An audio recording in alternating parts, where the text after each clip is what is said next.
My husband left me standing in the freezing rain so his 24-year-old secretary could have my seat on the way to a major gala.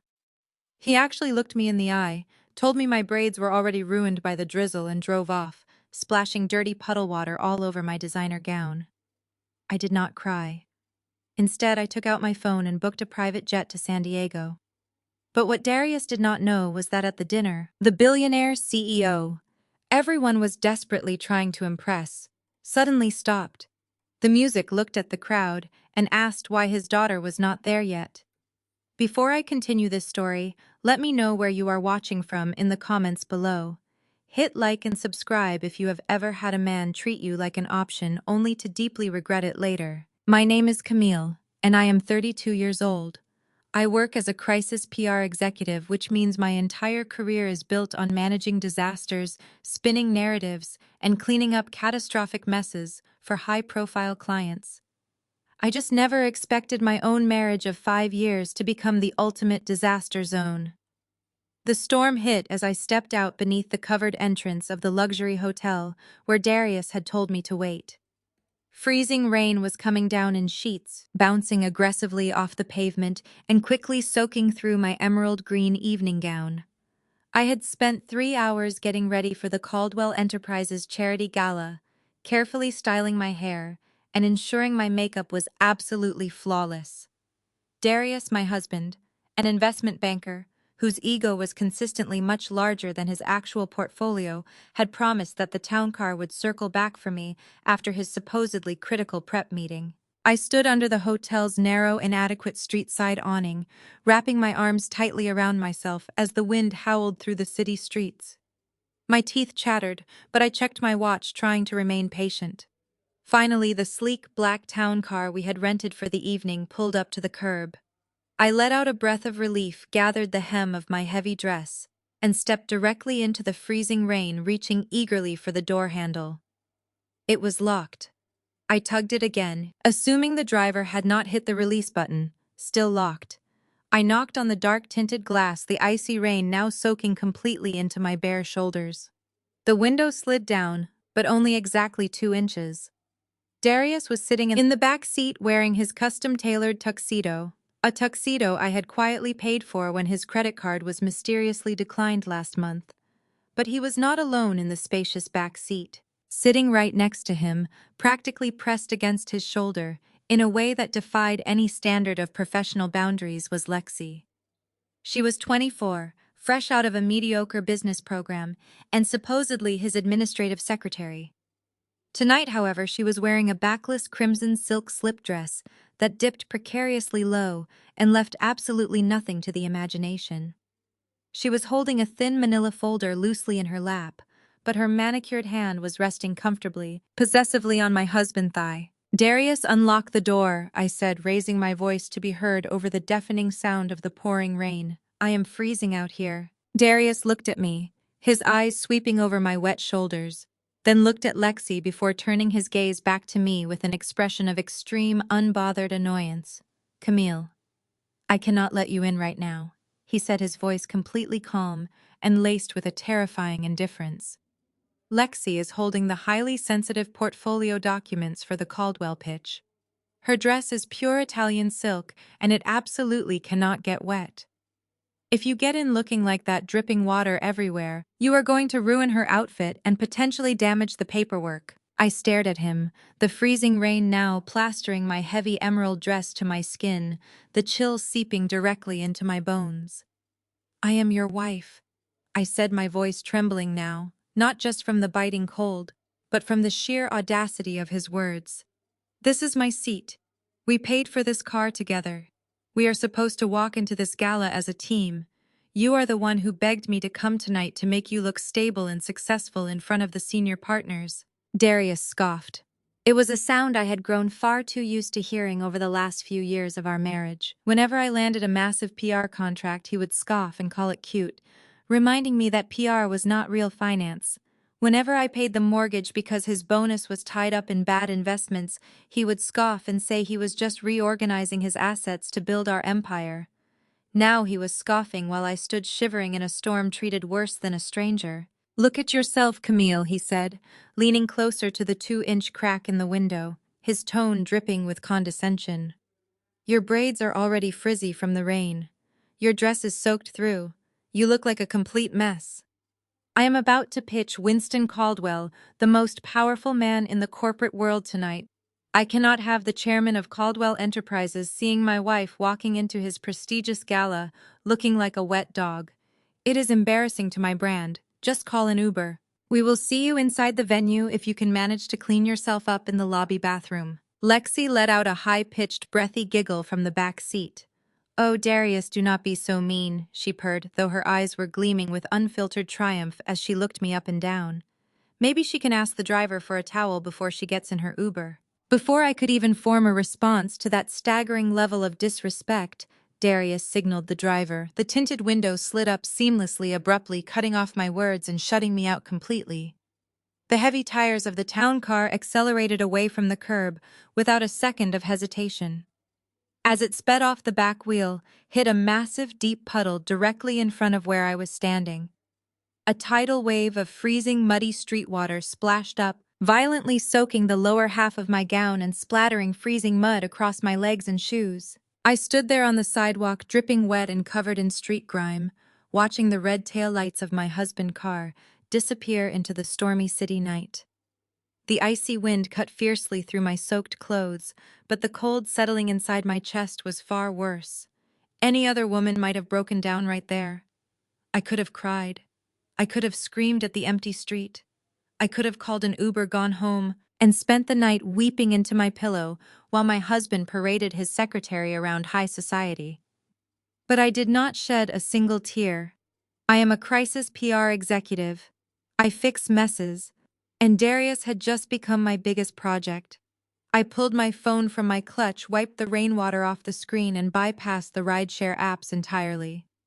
Instead, I dialed the direct line to a private aviation concierge.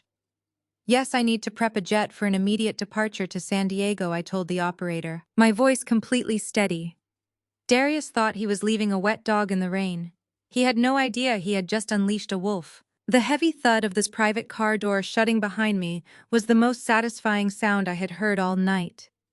The driver handed me a plush towel and a hot cup of black tea without asking a single question. As I wiped the freezing mud from my legs, my phone lit up the dark back seat. It was not a text from my husband apologizing.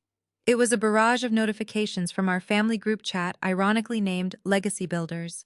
I opened the chat to see a message from my older sister, Jada.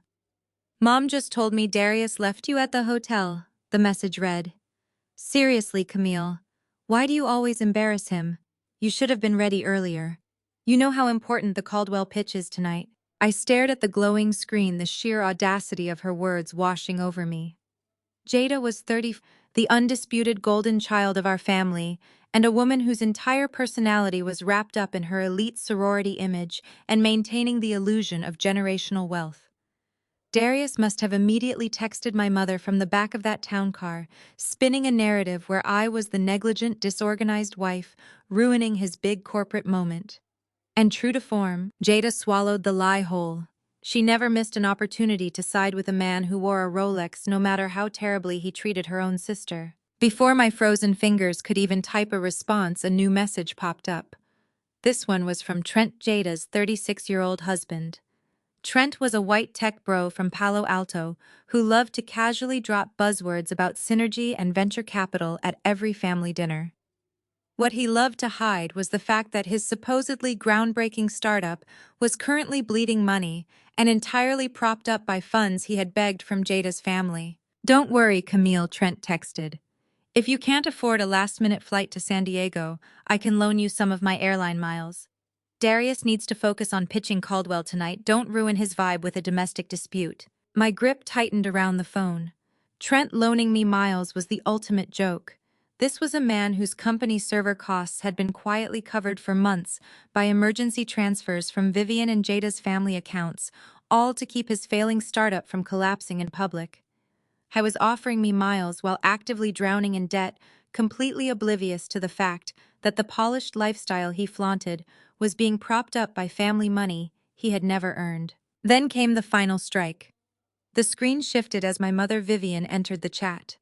At 58, my mother treated her social standing in the local black elite circles with the kind of ruthless dedication most people reserve for a religion. She had always viewed my quiet behind-the-scenes success in crisis management as gritty and unglamorous. Camille has always lacked grace. My mother typed her words sharp enough to cut glass. This is exactly why I had to prioritize our resources when you girls were younger. It is why I spent my savings securing Jada's spot in the debutante cotillion. Jada knows how to move in these circles. Camille, you were always more comfortable working that fast food drive-thru in high school. You simply do not have the pedigree for a room full of Caldwell executives. Do not follow him there and make a scene. Let your husband work. I read my mother's message twice, letting the venom of her words truly sink in. She dared to bring up her financial choices. She proudly reminded the chat that she had drained the family savings to buy Jada a custom ball gown and secure her status in high society, completely abandoning me.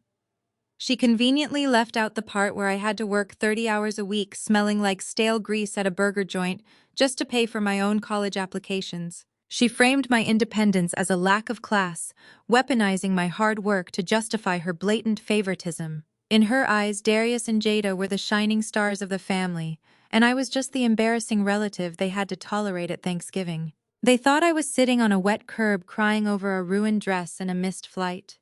They thought I was a helpless, unpolished burden, desperately trying to cling to a husband who was clearly outgrowing me. They had no idea that I was currently being driven to a private airstrip, wrapped in a heated cashmere blanket, preparing to board a Gulfstream jet paid for entirely by the unglamorous business they constantly mocked. I wiped a single stray drop of rainwater from my cheek. My hands were no longer shaking. The coldness of the storm outside had fully settled into my chest, replacing years of desperate attempts to win their approval with absolute razor-sharp clarity. I opened the keyboard and typed a single simple response to the group chat. No worries, see you in San Diego. I hit send and watched the little delivered icon pop up. Then I closed the messaging app and opened my secure private banking portal. I navigated past the corporate accounts, past the massive high-yield savings, and clicked directly on the joint credit portal. I scrolled down until I found the primary titanium black card, the exact card Darius was currently carrying in the breast pocket of his tuxedo. The card he planned to use to impress Winston Caldwell and wine and dine his 24-year-old secretary. I stared at the active status for a fraction of a second. Then with a slow, deeply satisfied smile, I tapped the screen and froze the account. The cross-country flight on the private jet gave me exactly what I needed. It gave me time. Time to let the initial shock completely evaporate and allow pure cold strategy to take its place. I utilized the aircraft's private cabin to wash the freezing street mud and the humiliation off my body. I opened my emergency travel wardrobe and changed into a custom-tailored, pristine ivory wool pantsuit. I dried my hair and pinned my braids up into a sharp, structural style that commanded immediate respect. I applied a bold, unapologetic red lip. By the time I stepped off the plane and onto the warm tarmac in California, the shivering, discarded wife was entirely gone. I was in my element now.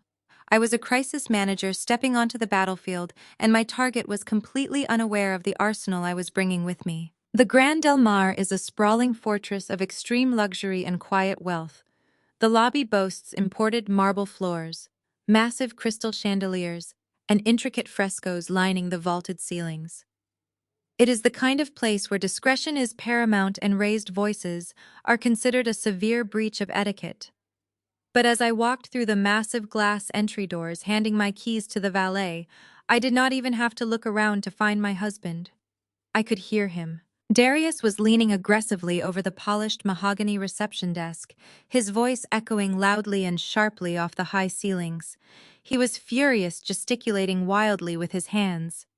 "Swipe it again!" Darius barked at the terrified concierge. "I am a senior vice president of investment banking. There is absolutely no logical reason my card should be declining. You must be doing something wrong on your end. Run it manually." The concierge, a young woman who looked incredibly stressed by my husband's verbal abuse, typed nervously on her keyboard. "I apologize, sir. she said, her voice shaking slightly. The system is showing the card as entirely restricted by the issuing bank. It is hard declined. Do you have another form of payment for the presidential suite? We require a card on file for the room rate, and the incidentals hold. Standing right behind him, shifting her weight impatiently, was Lexi. She was still wearing that highly inappropriate crimson slip dress, looking completely out of place in the refined, elegant lobby. She crossed her arms, her face pulled into an exaggerated pout. Darius, this is so humiliating, Lexi complained, dragging her long acrylic nails across the marble counter. We have been standing here for 20 minutes. You told me we were getting the penthouse. You said we were going to order the Wagyu sliders and drink vintage champagne in the soaking tub before the banquet tonight. Why is this taking so long? Are you actually broke? Darius hissed at her to lower her voice. He was sweating profusely now. The panicked glisten on his forehead was visible from where I stood. I followed his nervous, darting gaze across the room. Sitting at the lobby bar just 30 feet away from the reception desk was a group of older, distinguished men in expensive suits. They were the senior partners from his investment firm, the very men who controlled whether Darius would make managing director this quarter. They were sipping their scotch and pretending to discuss a portfolio, but I knew corporate dynamics well enough to know they were listening to every single word. In their world, perception is absolute reality. A man who cannot even manage his own credit card at a hotel check-in is not a man you trust to manage millions of dollars in client investment funds. Darius was publicly bleeding credibility with every second that passed. He frantically patted down the pockets of his tuxedo, pulling out a green corporate card. But we both knew that card was heavily restricted for specific business travel expenses only, and would flag immediately if he tried to use it to book a $3,000 a night romantic suite with his secretary. He was entirely out of options, trapped in a cage of his own arrogance. I took my time crossing the expansive lobby. My heels clicked with a rhythmic, sharp sound against the marble, a deliberate metronome cutting through his panicked shouting. I stopped just a few feet behind him, folding my arms across my tailored ivory jacket, simply watching the spectacular meltdown unfold. The concierge saw me first. Her eyes darted from the angry man yelling at her to the calm, impeccably dressed woman standing behind him, flanked by a hotel bellhop carrying designer luggage. Darius spun around, ready to snap at whoever had stepped too close to his personal disaster. He froze. For a brief second, his brain visibly short-circuited. He looked at my pristine outfit, then glanced down at his own mud-splattered tuxedo shoes.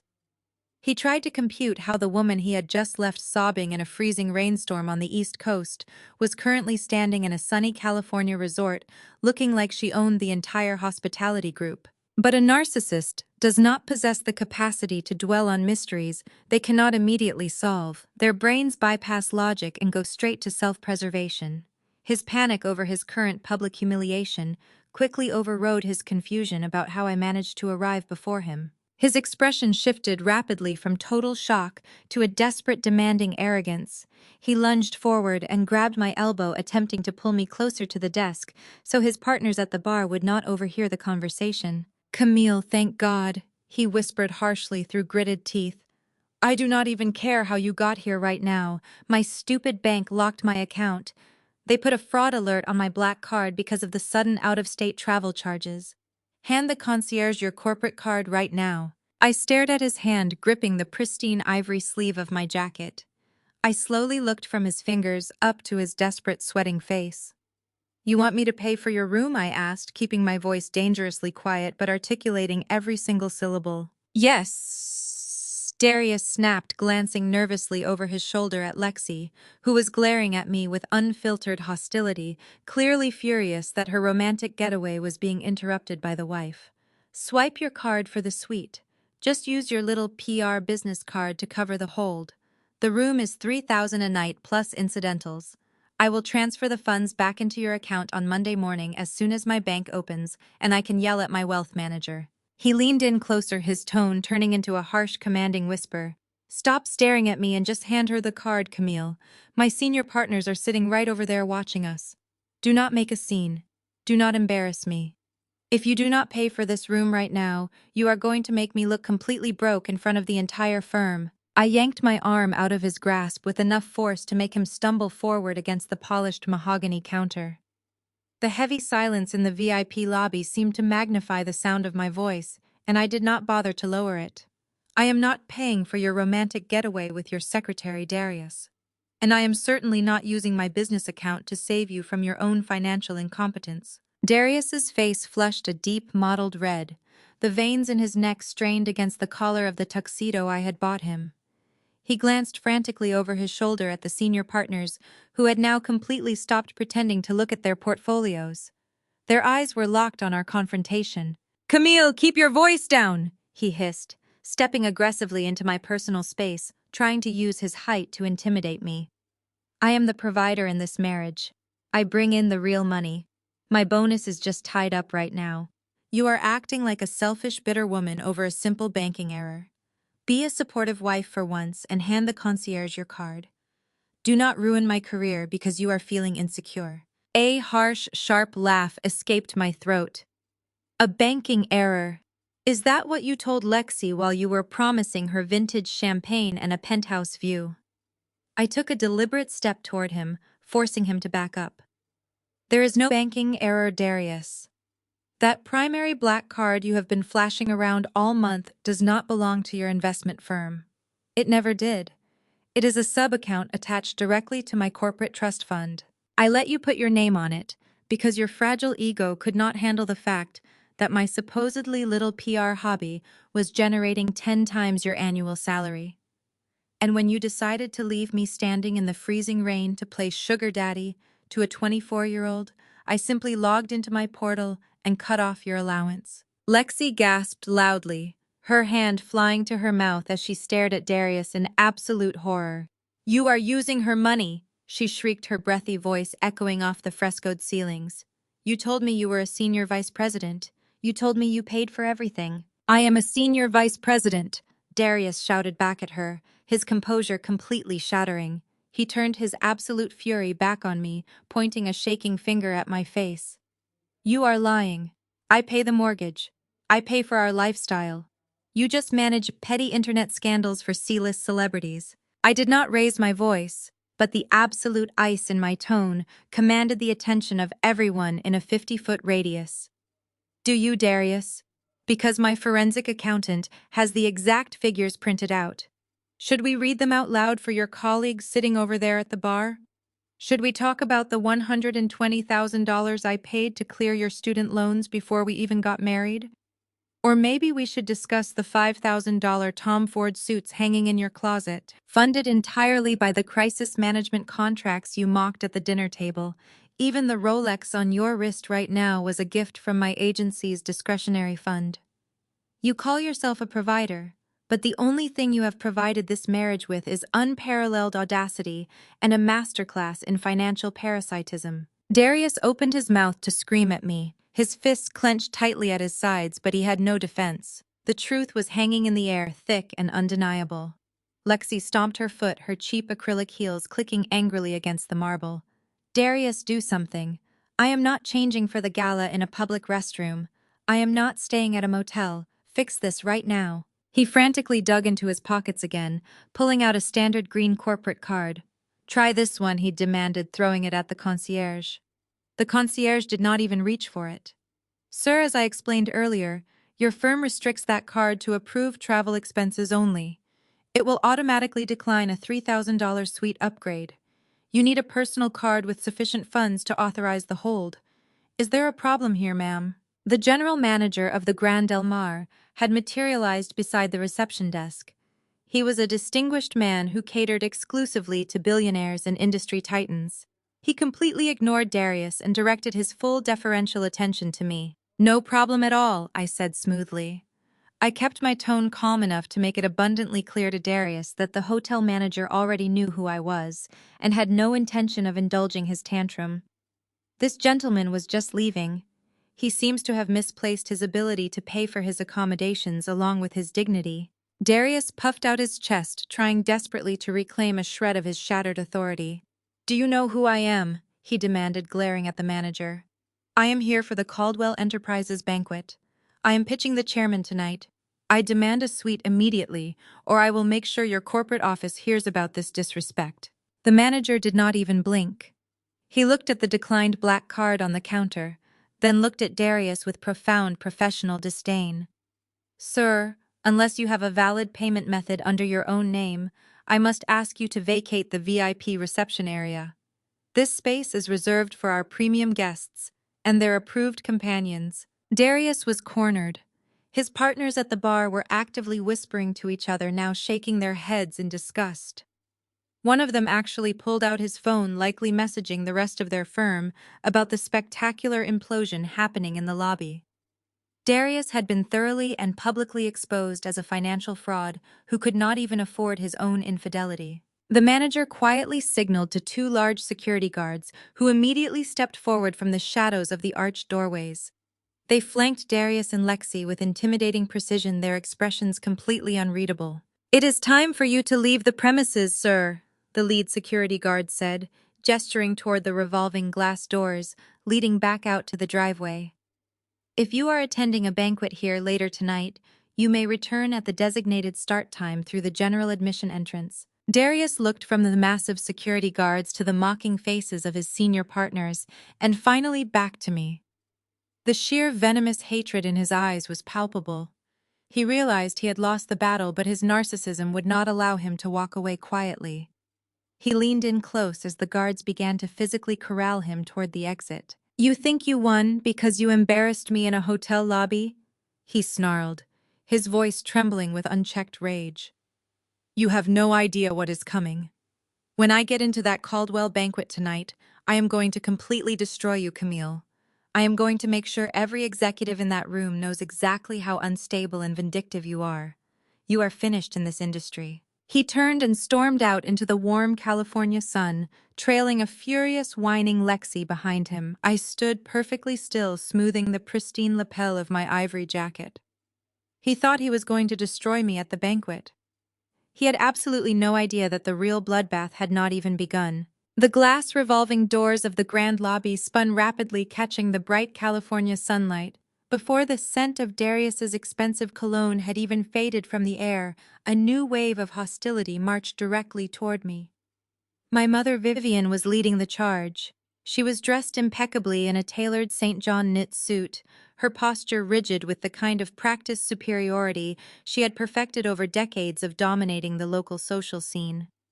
Right behind her was my older sister, Jada, looking effortlessly flawless, with a fresh silk press and a designer handbag swinging on her arm. Trailing them was Trent, Jada's white husband, wearing his signature venture capitalist uniform of a fleece vest over a crisp button-down shirt. I did not even have a second to brace myself. My mother did not greet me. She did not ask how my flight was, or if I was okay after being abandoned in a freezing storm on the East Coast. Instead, she marched right up to me, reached out with a hand adorned in heavy gold rings, and grabbed my arm roughly. Her manicured nails dug painfully into the fine wool of my ivory jacket. "What is wrong with you?" Vivian hissed, pulling me a step away from the center of the lobby. "Darius just texted Trent from the parking lot. He said you followed him all the way across the country just to throw a hysterical tantrum and cancel his credit cards in front of his senior partners. Are you actively trying to destroy your marriage?" I looked down at her hand gripping my arm, then up into her eyes. There was no maternal concern there. There was only panic over optics. My husband just tried to check into a $3,000 suite with his 24-year-old secretary, Mom. He expected me to pay for it. I am not throwing a tantrum. I am cutting off the funding to a man who treats me like a stepping stone. My mother scoffed loudly, a sound of pure disgust. "You pushed him to this, Camille. A man like Darius needs a wife who supports his vision, not a woman who constantly tries to emasculate him by throwing her little business revenue in his face. You have always lacked grace. You do not know how to cultivate a powerful man. Jada would never treat Trent this way." I looked over at Jada, the undisputed golden child who had spent her entire life having her path cleared by my mother's checkbook. Jada stood there with her arms crossed, a smug, self-satisfied smile playing on her lips. She had grown up her Jack and Jill memberships, her elite sorority dues, and her lavish debutante ball, fully funded by the money my mother hoarded while I was told to figure it out on my own. Now. She was looking at me like I was a piece of trash that had blown into a five-star resort. Trent stepped forward, then dripping with the condescending, unearned confidence of a tech bro who thought he was the smartest person in any room. He ran a hand through his hair and sighed heavily, looking at me like I was a small, unreasonable child throwing a fit at a grocery store. Listen, Camille, we all know emotions are running high right now, Trent said, using his best placating boardroom voice. But you really need to look at the bigger picture here. Darius was going to bridge a massive gap for me tonight. My startup is at a critical juncture. We need a massive injection of capital to scale our operations, and Winston Caldwell is the only angel investor in the state, with pockets deep enough to make that happen. Darius promised to secure an introduction for me at the banquet tonight. He was my direct line to the chairman.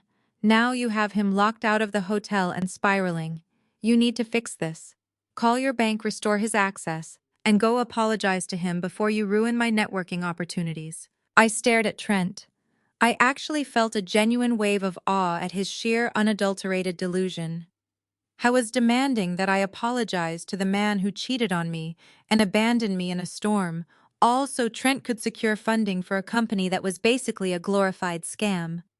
His entire startup had been bleeding cash for 2 years, surviving strictly on emergency wire transfers from my mother's savings and money routed through Jada's family accounts to keep the illusion alive. You want me to fund my husband's infidelity so you can get a warm introduction to a billionaire, I asked, keeping my voice dangerously level. Jada stepped in front of her husband, glaring at me with raw contempt. Stop being so dramatic, Camille. This is exactly why you do not belong in these circles. You have zero strategic vision. Trent's company is going to change the industry. We need Caldwell's backing. And frankly, you should not even be standing in this lobby right now. Jada reached into her designer bag and pulled out 2 thick gold-embossed tickets. She fanned them out like a winning poker hand. The Caldwell Enterprises Banquet is the most exclusive corporate event of the year, she sneered. The guest list was finalized months ago. Darius secured these VIP tickets for Trent and me because he actually understands family loyalty. You do not have a ticket, Camille. You are not on the executive list. You are just a scorned wife trying to crash a party that is way above your pay grade. Do yourself a favor. Call an Uber, go to the airport, and fly back home before you embarrass yourself even further tonight. My mother nodded firmly in agreement. Listen to your sister. You have done enough damage for one day. Go home, Camille. We will handle Darius and smooth this over with his partners. I will not have you causing a scene in front of Winston Caldwell and ruining Trent's chances. I looked at the 3 of them. My mother, who would rather protect a cheating son-in-law than comfort her own daughter. My sister, who wore her unearned privilege like a crown. And my brother-in-law, a walking parasite dressed in Patagonia fleece, demanding I sacrifice my dignity for his failing business. For 32 years, I had bent over backward to accommodate them.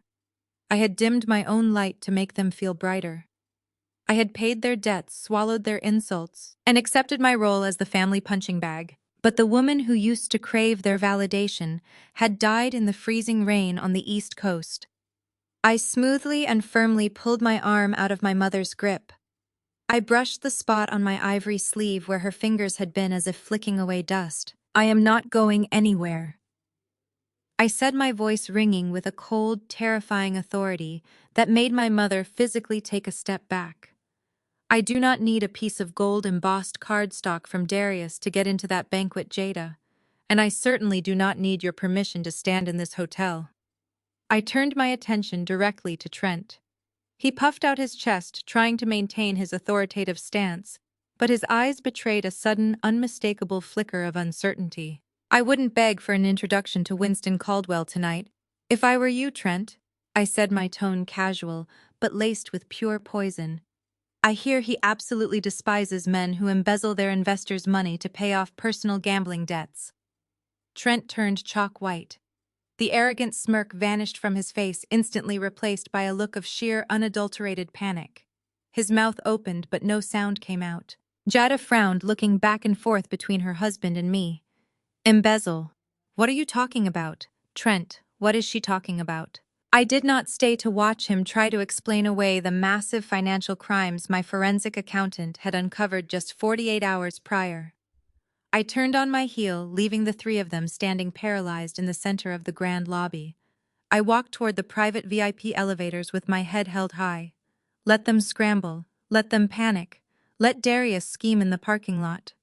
They all thought the banquet tonight was their ultimate gateway to power and wealth. They had no idea they were simply walking into an execution and I was the one holding the axe. The Caldwell Enterprises Gala was not just a corporate dinner. It was the absolute pinnacle of wealth, power, and high society. The grand ballroom of the Grand Del Mar had been transformed into a breathtaking display of opulence. Towering centerpieces of white orchids and gold-accented foliage dominated the room, while a string quartet played softly over the low, wealthy hum of billionaires and venture capitalists networking. I stepped out of the private VIP elevator and walked directly into the heart of the room, my ivory pantsuit parting the sea of dark tuxedos and sequined gowns like a blade. I did not head to the bar. I did not look for a place to hide. I walked straight up to a circle of senior acquisitions directors and seamlessly inserted myself into their conversation regarding global market trends. For 30 minutes, I held court. I was completely in my element, exchanging sharp insights and collecting business cards from men who managed portfolios worth more than the GDP of small island nations. I was mid-sentence discussing the highly complex crisis management strategy with a managing director from New York, when a loud, aggressive voice shattered the refined atmosphere. "Camille, what on earth do you think you are doing?" I turned slowly, keeping my expression entirely neutral. Darius was marching across the ballroom floor, pushing past a waiter carrying a tray of caviar. He had somehow managed to talk his way through the general admission doors, likely utilizing a spare corporate invite from one of his junior associates. He was still wearing his tuxedo, but despite his obvious attempts to wipe them down in a restroom, his shoes still bore the faint, undeniable scuff marks of the muddy puddle from the East Coast. Clinging tightly to his arm was Lexi. Her backless crimson slip dress was drawing stares from the elegantly dressed women in the room, and not the kind of stares she thought they were. In a room full of custom couture, she looked incredibly cheap, like a glaring red siren of poor judgment. Darius stepped directly in front of me, intentionally blocking my line of sight to the managing director I had been speaking with. He puffed out his chest, trying to project absolute dominance. "I told you to go back to the airport," he hissed, leaning in close so the scent of his panicked sweat hit my nose. "You do not have a ticket to this event. You are not on the executive list. You are going to get me thrown out of the most important networking event of my entire career." I did not back away. I simply took a slow sip of my sparkling water. "I am having a conversation, Darius. Yes, you are interrupting." His face flushed with immediate rage. He could not handle my dismissal, especially not in public. Throughout our entire marriage, Darius had always used public spaces to diminish me. At our own engagement party, he had loudly joked to his fraternity brothers that my PR agency was a cute little hobby that kept me busy while he did the real heavy lifting. He thrived on making me feel small, so he could feel exceptionally large. Now, stripped of his black card and his suite, his desperate need to assert dominance was spiraling out of control. He looked around, his eyes locking onto a senior event coordinator who was walking past with a glowing tablet. Darius raised his hand and snapped his fingers loudly, a deeply disrespectful gesture that made several nearby executives grimace in distaste. "Excuse me," Darius barked at the coordinator. "Yes, you. I need you to handle a security issue right now." The event coordinator, a distinguished older gentleman in a pristine navy suit, paused and walked over. He carried an air of absolute professionalism. "How may I assist you, sir?" he asked calmly. Darius pointed a rigid finger directly at my chest. "This woman is not supposed to be in the VIP section. She is my wife, but she is currently having some sort of emotional breakdown and snuck in here without authorization. She is not an executive. She is not an investor. I need her removed from this area immediately. Put her at the overflow spouses table by the kitchen doors where she belongs before she embarrasses my firm." Lexi let out a high-pitched, breathy giggle, leaning her head against Darius's shoulder. She looked me up and down with unfiltered insolence, her eyes lingering on my tailored ivory jacket. "You should really listen to him," Camille. Lexi chimed in, her voice dripping with fake pity. "You are making everyone super uncomfortable. And please do not touch the premium champagne on these tables. It is reserved for actual executives and VIP guests, not plus ones who lose their minds and stalk their husbands. I slowly turned my gaze to Lexi. The sheer audacity of a 24-year-old secretary trying to gatekeep luxury from the woman who literally funded her boss's entire lifestyle was staggering. But I did not snap at her. I did not raise my voice. I simply looked at her the way one looks at a mosquito before swatting it. The event coordinator did not immediately call for security.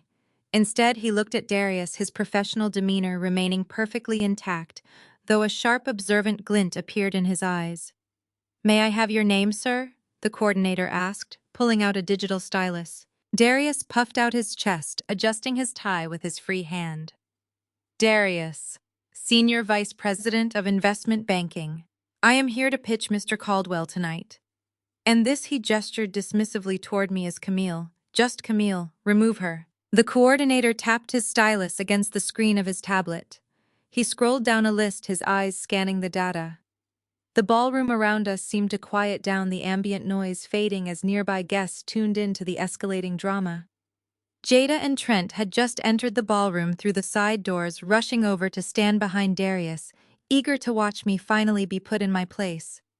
My mother Vivian was trailing right behind them, her face pinched in a tight, anxious frown as she watched Darius summon event staff against me. The coordinator tapped the screen one final time.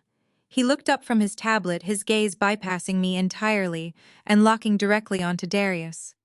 His expression shifted from polite hospitality to a look of profound, devastating pity. "I am sorry, sir," the coordinator said, his voice carrying clearly over the soft classical music playing in the background.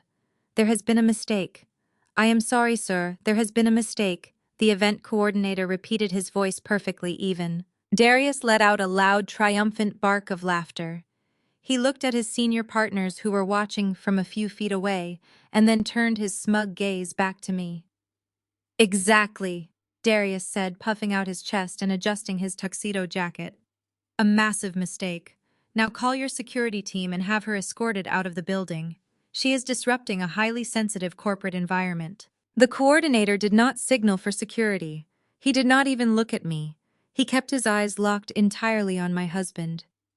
"You misunderstand me, sir," the coordinator said, his tone dropping an octave into something chillingly authoritative. "The mistake is regarding your seating assignment. Your party is not authorized to be in the executive VIP section." Darius froze. His confident smile completely dissolved, replaced by a look of sheer, uncomprehending panic. "What are you talking about?" Darius demanded, his voice cracking slightly. "I am a senior vice president. I secured these tickets months ago. I am supposed to be seated at table 4 with the managing directors." The coordinator tapped his digital tablet, swiping past a screen of highlighted names. "The tickets you are holding were issued under a general corporate allocation, not a VIP executive invite.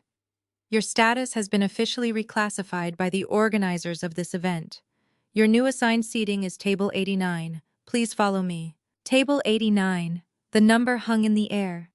In a ballroom of this magnitude, Table 89 was the absolute equivalent of being banished to the wilderness.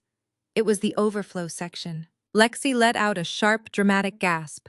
"Table 89, she shrieked, her voice echoing shrilly over the soft classical music playing in the room.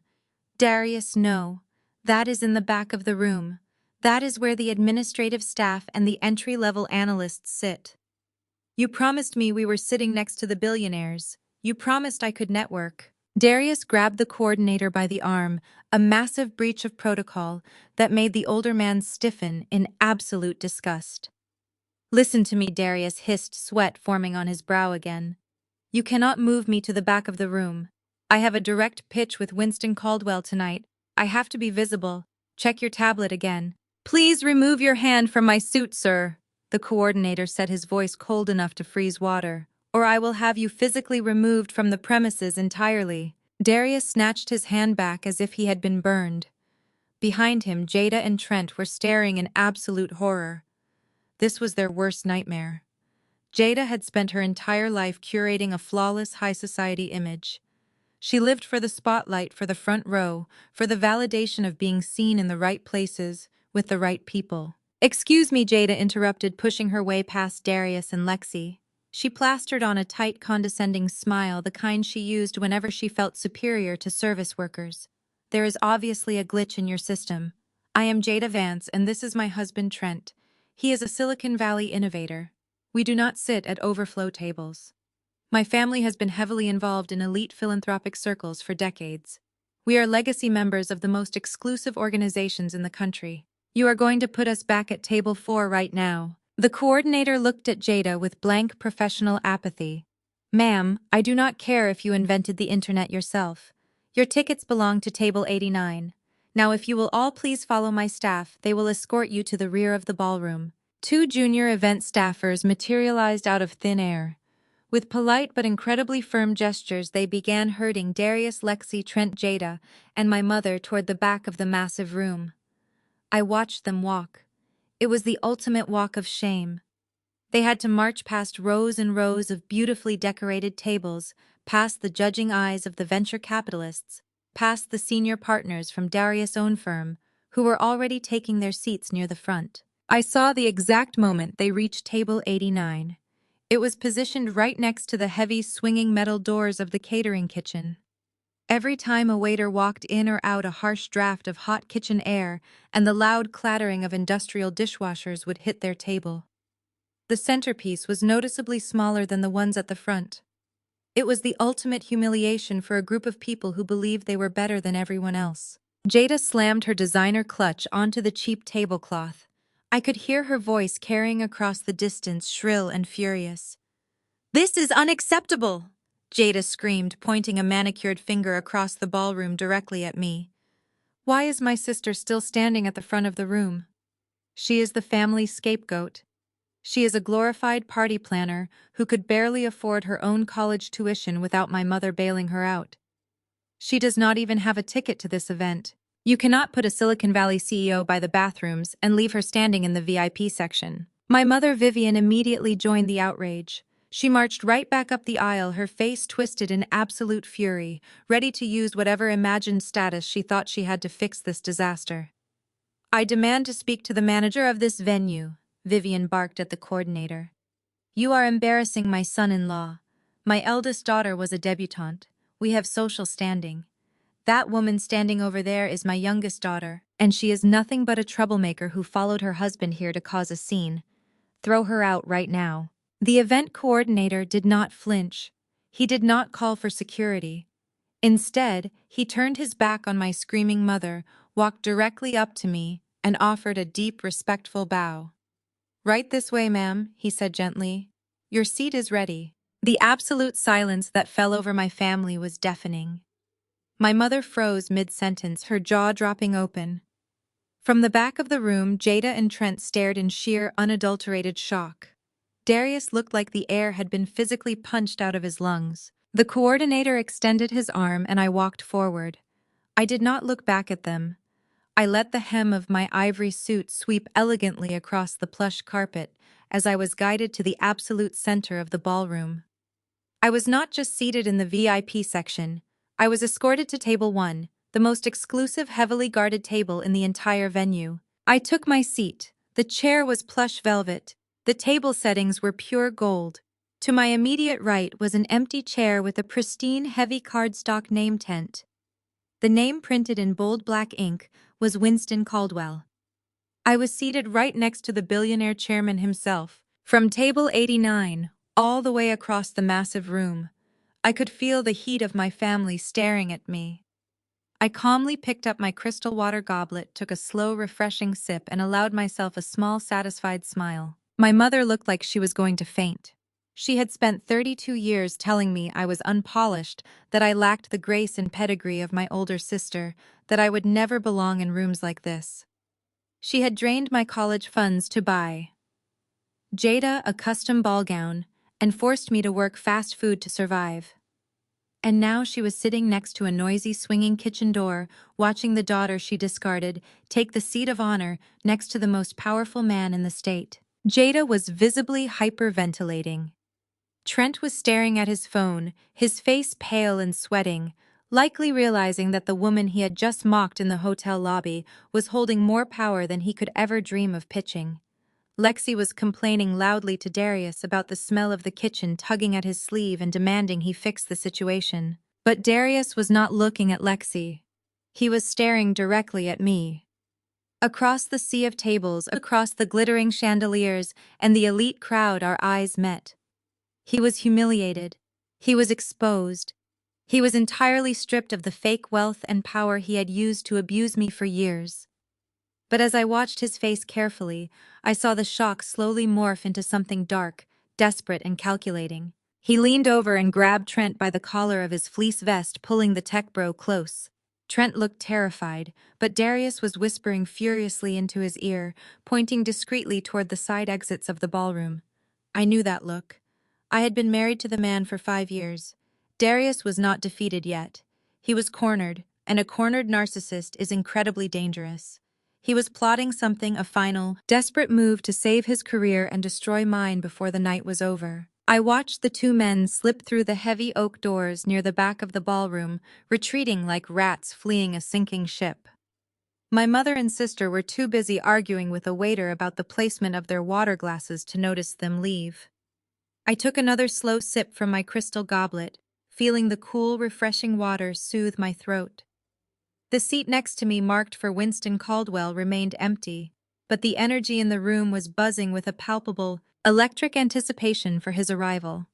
I needed a moment of absolute quiet before the main event began. I placed my linen napkin neatly on my velvet chair, smoothed the front of my tailored ivory jacket, and walked gracefully toward the east wing corridors to visit the powder room. The hallways of the Grand Del Mar were deeply carpeted, absorbing the sharp rhythmic click of my heels. The classical music from the ballroom faded the further I walked, replaced by the hushed, imposing silence of extreme luxury. As I rounded the corner near the marble vanity suites, a harsh, desperate whisper broke the quiet. I stopped immediately, pressing my back against a massive decorative pillar. The alcove just ahead of me was shrouded in shadow, but the voices were unmistakable. It was my husband and my brother-in-law. Trent sounded like he was on the verge of a total psychological collapse. His usual arrogant Silicon Valley drawl was completely gone, replaced by a frantic, high-pitched wheeze. He was pacing back and forth, his breathing ragged and uneven. "I cannot fix this!" Darius Trent was hyperventilating, his voice cracking under the weight of his own panic. "You promised me Caldwell was a sure thing tonight. You promised me a direct introduction to his investors. I am $5 million in the red. 5 million. The venture capitalists are auditing my servers by the end of the month. When they see the source code is a complete fabrication and the user numbers are inflated, I am dead. They are going to hand me over to the feds. Jada will divorce me. Your mother-in-law will disown me. You have to do something right now." I heard the sharp, dismissive sound of Darius adjusting his suit jacket. "Pull yourself together, Trent." Trent Darius snapped, his voice dripping with venomous irritation and a toxic, unearned arrogance. "Stop acting like a terrified child. You think a little multi-million-dollar deficit scares me. I manage actual money, not your imaginary internet coins. I have a plan. We do not need a warm introduction to Caldwell tonight. We just need to leverage a tangible, high-value asset to secure a bridge loan by Friday. Once you clear the audit, you can dissolve the startup and walk away clean." "What asset?" Trent demanded, his voice trembling with confusion. "I have nothing left. Jada maxed out her trust fund on our mortgage. Vivian cut me off 2 weeks ago. We do not own anything of value." I pressed myself tighter against the cold marble pillar, holding my breath as I listened. Darius let out a low, sinister chuckle that made my blood run absolutely cold. "You do not have an asset, Trent, but I do," Darius said smoothly. "Camille's public relations agency was recently valued at $8.5 million. It is a completely debt-free, highly profitable entity. It is the perfect collateral for a corporate bridge loan." "Are you out of your mind?" Trent gasped, the sheer disbelief clear in his voice. "Camille is not going to sign over her entire company to save me. She just locked your credit cards.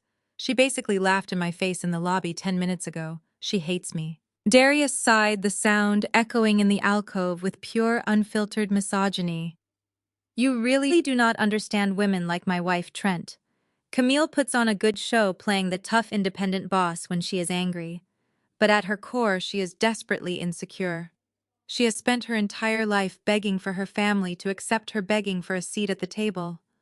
She craves my validation like it is oxygen. She needs a man like me to give her legitimacy in the real corporate world. By tomorrow morning, she will be crying and apologizing for her little stunt with the hotel room. When she is emotionally vulnerable, I am going to slide the collateral transfer paperwork onto her desk. If she balks, I will just forge her signature.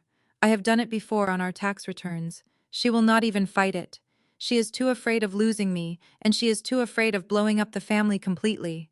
I will have the loan secured before she even realizes what hit her. The sheer darkness of his statement settled over me, but it did not break me. It liberated me. Every single ounce of residual guilt, loyalty, or lingering heartbreak I had ever felt for this man evaporated into thin air. He was not just a cheating husband. He was a financial predator who viewed my childhood trauma and my desperate desire for a loving family as a weakness to be exploited for his own criminal gain.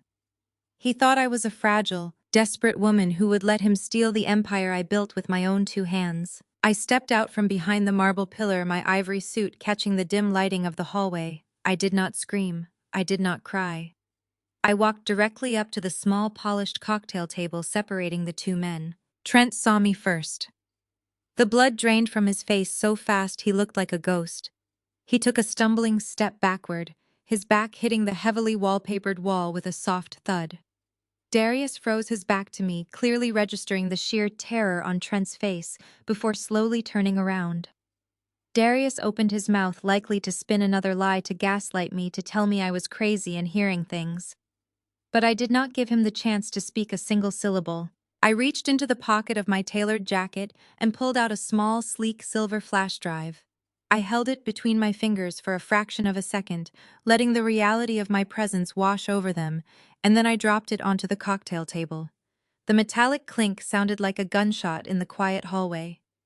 "You are right about one thing, Darius," I said, my voice eerily calm and perfectly steady. "Trent does not have an asset. But you are wrong about absolutely everything else." Darius stared at the flash drive, a bead of sweat tracing down his temple. "What is that?" he demanded, trying to sound authoritative but failing miserably as his voice cracked. I looked Trent directly in his panicked wide eyes, then shifted my piercing gaze to my husband. "That is a copy," I said smoothly. "A copy of the exact digital file I sent directly to the personal email of Winston Caldwell and his senior audit team exactly 3 hours ago, after I arrived in San Diego and verified the final records. It contains your UN-doctored financials, Trent. It contains the proof of the shell companies, the falsified user data, and the millions you embezzled to pay for Jada's designer lifestyle. And Darius, it also contains a highly detailed forensic accounting report of the domestic accounts you manipulated over the last 3 years, proving your clear intent to commit financial fraud across state lines." Trent let out a sound that was half sob, half gasp. He gripped his chest, sliding down the wall until he was crouching on the carpeted floor, completely broken. Darius lunged forward, grabbing the flash drive off the table as if destroying the physical copy would somehow erase the digital email I had already sent. "You are bluffing." Darius spat, his hands shaking violently as he pointed the small drive at me. "You do not have that kind of access. You do not know Caldwell's audit team." I did not flinch. I just smiled, a cold, predatory smile that made Darius take a physical step back in sheer terror. "I do not bluff, Darius. You wanted to forge my signature to save a sinking ship. Instead, I just handed the anchor to the federal government. You are both going to prison." Before Darius could even process the absolute destruction of his life, a sudden dramatic shift in the atmosphere interrupted us. The soft classical music filtering into the hallway abruptly stopped. The ambient lighting in the corridor dimmed, significantly signaling the start of the main event. A booming, incredibly polished voice echoed from the central sound system, filling every corner of the venue. "Ladies and gentlemen," the announcer's voice rang out clear and commanding. "Please take your seats. The chairman of Caldwell Enterprises is about to take the stage." I looked down at the 2 broken, terrified men cowering in the dim alcove. My work in the hallway was done. I turned on my heel, the pristine fabric of my suit swishing elegantly, and walked confidently back toward the glowing lights of the grand ballroom. It was time for the chairman's speech. And it was time for my family to face the ultimate reckoning. The heavy oak doors of the grand ballroom closed out the pathetic, desperate whimpering of my husband and my brother-in-law in the dimly lit hallway. I glided back into the main venue, my ivory suit glowing under the massive crystal chandeliers. The ambient chatter of 500 elite investors, venture capitalists, and industry titans had already begun to drop to a respectful murmur. Waiters in crisp white jackets retreated quietly to the edges of the room, standing at attention with their hands clasped behind their backs. The string quartet that had been playing near the ice sculptures gracefully faded out their final notes. I took my seat on the plush velvet chair at table 1, adjusting my posture and placing my hands neatly in my lap. The empty seat next to me, bearing the heavy cardstock name tent of Winston Caldwell, was about to be filled. From the corner of my eye, I saw a frantic commotion near the side entrance of the ballroom. Darius and Trent burst through the doors, shoving their way through a sea of black tuxedos and designer gowns.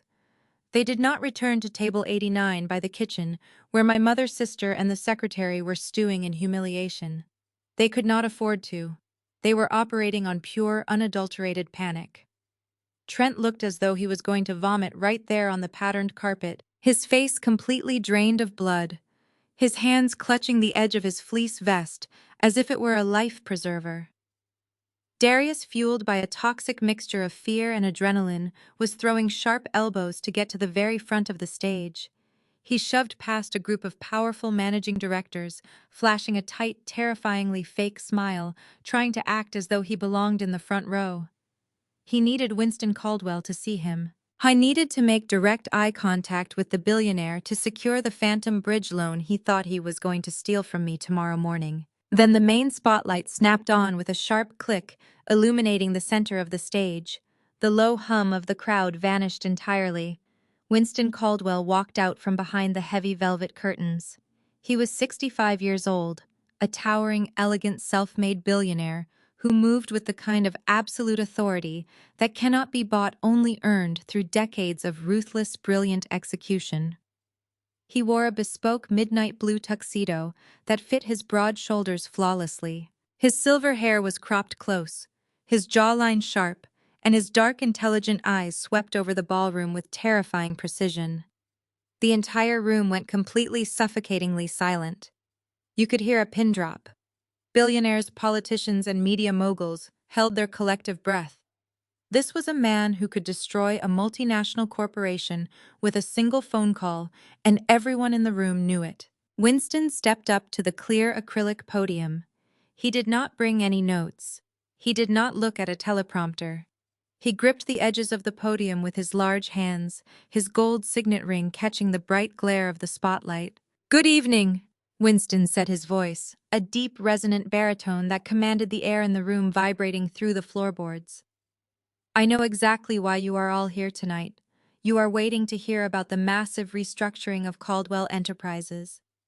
You are waiting for the quarterly profit margins, the global expansion strategies, and the comprehensive list of investment banks and tech startups we plan to acquire by the end of the fiscal year." Down in the front row, Darius nodded aggressively, practically vibrating with anticipation.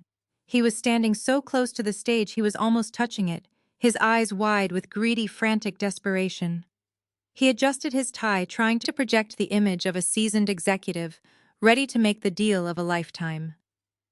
Beside him, Trent was visibly shaking, wiping a thick layer of cold sweat from his forehead. Winston let out a slow, heavy breath.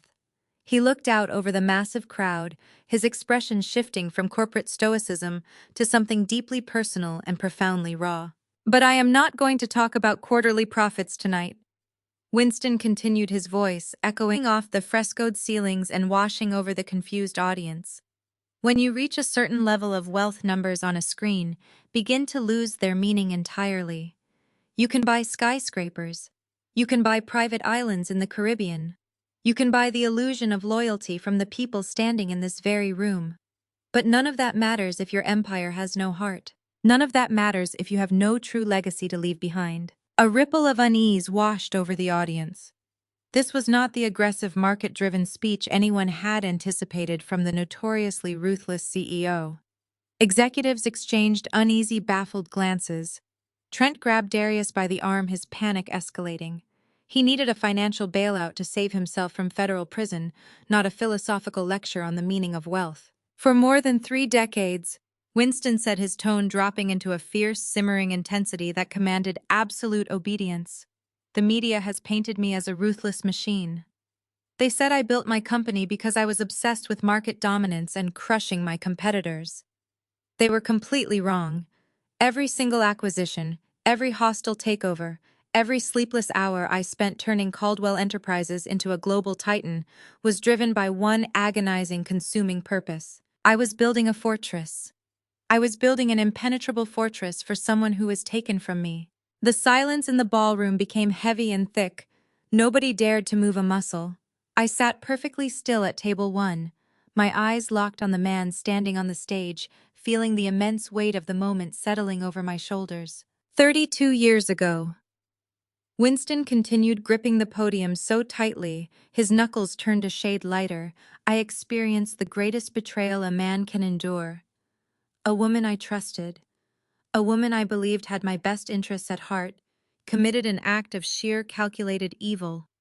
She hid my newborn child from me. She faked legal documents, she faked a paternity test, and she extorted me for millions in hush money. And then she vanished, taking my flesh and blood with her to fund her own lavish, pathetic lifestyle. She used the money she stole from me to raise her other biological daughter in the lap of absolute luxury, while treating my child like an unwanted burden. From the back of the room, near the swinging kitchen doors at table 89, I heard a sharp, sudden gasp that carried over the dead silence of the crowd. Even across the vast distance of the ballroom, I could see my mother, Vivian, freeze completely in her chair. The ornate gold clutch she had been holding slipped from her manicured fingers and clattered loudly against the floor. Her hand flew to her throat, her eyes wide with a sudden paralyzing terror. Jada turned to look at her mother, her perfect face twisting in utter confusion, entirely oblivious to the catastrophic reality crashing down around them. I spent 3 decades searching. Winston's voice boomed through the speakers, the sheer power of his emotion shaking the crystal glasses on the tables. I hired the best private investigators on the planet. I turned over every single rock, followed every false lead, and spent millions trying to find the piece of my soul that was ripped away from me. I wanted to give my daughter the world. I wanted to give her the empire she rightfully deserved. And I promised myself that the day I found her, I would stand in front of my peers, my competitors, and my enemies, and I would finally bring her home. Winston let go of the podium and took a deliberate, powerful step forward right up to the very edge of the stage. The spotlight followed him, casting a brilliant glow over his tailored suit. He looked out over the sea of faces. He looked directly past Darius, who was staring up at him with a blank, uncomprehending expression of sheer terror. He looked past Trent, who looked like he was about to faint on the spot. Winston's dark, powerful eyes bypassed the entire crowd and locked directly onto mine. I spent decades building an empire for a child that was stolen from me. Winston said, his voice echoing through the massive ballroom with absolute terrifying power. And tonight she is finally in this room. The collective gasp that erupted from the crowd was practically seismic. 500 of the most powerful people in the country froze in their seats. Billionaires lowered their crystal glasses. Venture capitalists stopped their hushed networking. You could feel the air being sucked out of the grand ballroom as the sheer weight of Winston Caldwell's words crashed over the audience. Down at the very front of the stage, Darius and Trent stood perfectly still. Their desperate, greedy expressions morphed into looks of profound confusion. They had clawed their way to the front row, expecting a corporate roadmap, a path to saving their miserable careers. Instead, they were standing ground zero for the greatest personal scandal in the history of California's elite social circles. Winston did not break eye contact with the crowd. His presence commanded absolute, unwavering attention. I was a young, ambitious man when it happened, Winston said, his voice echoing off the vaulted ceilings. I was just starting to build the foundation of Caldwell Enterprises. I fell in love with a woman I believed was my partner in every sense of the word. But when she got pregnant, she did not see a family. She saw a lottery ticket. She saw an opportunity to secure her own financial future without having to do a single day of honest work. He paused, letting the heavy silence amplify his words. With the help of a corrupt medical clinic, she forged a paternity test. She looked me directly in the eye, handed me falsified medical documents, and told me the baby she was carrying was not mine. And then she vanished into the night. A low murmur of disbelief rippled through the ballroom. I sat at table 1, my hands folded neatly in my lap, my posture perfectly straight in my tailored ivory suit. I kept my gaze locked on my father as he revealed the dark, ugly truth that had been hidden from me for my entire life. Years later, Winston continued his tone, dropping into a fierce, simmering anger. When my company went public and my net worth skyrocketed into the billions, she reappeared like a ghost from the past.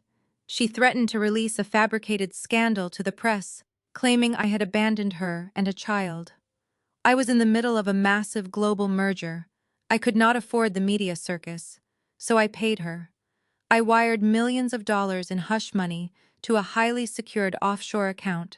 I paid her to disappear, but I never stopped digging. Winston gripped the edges of the clear acrylic podium.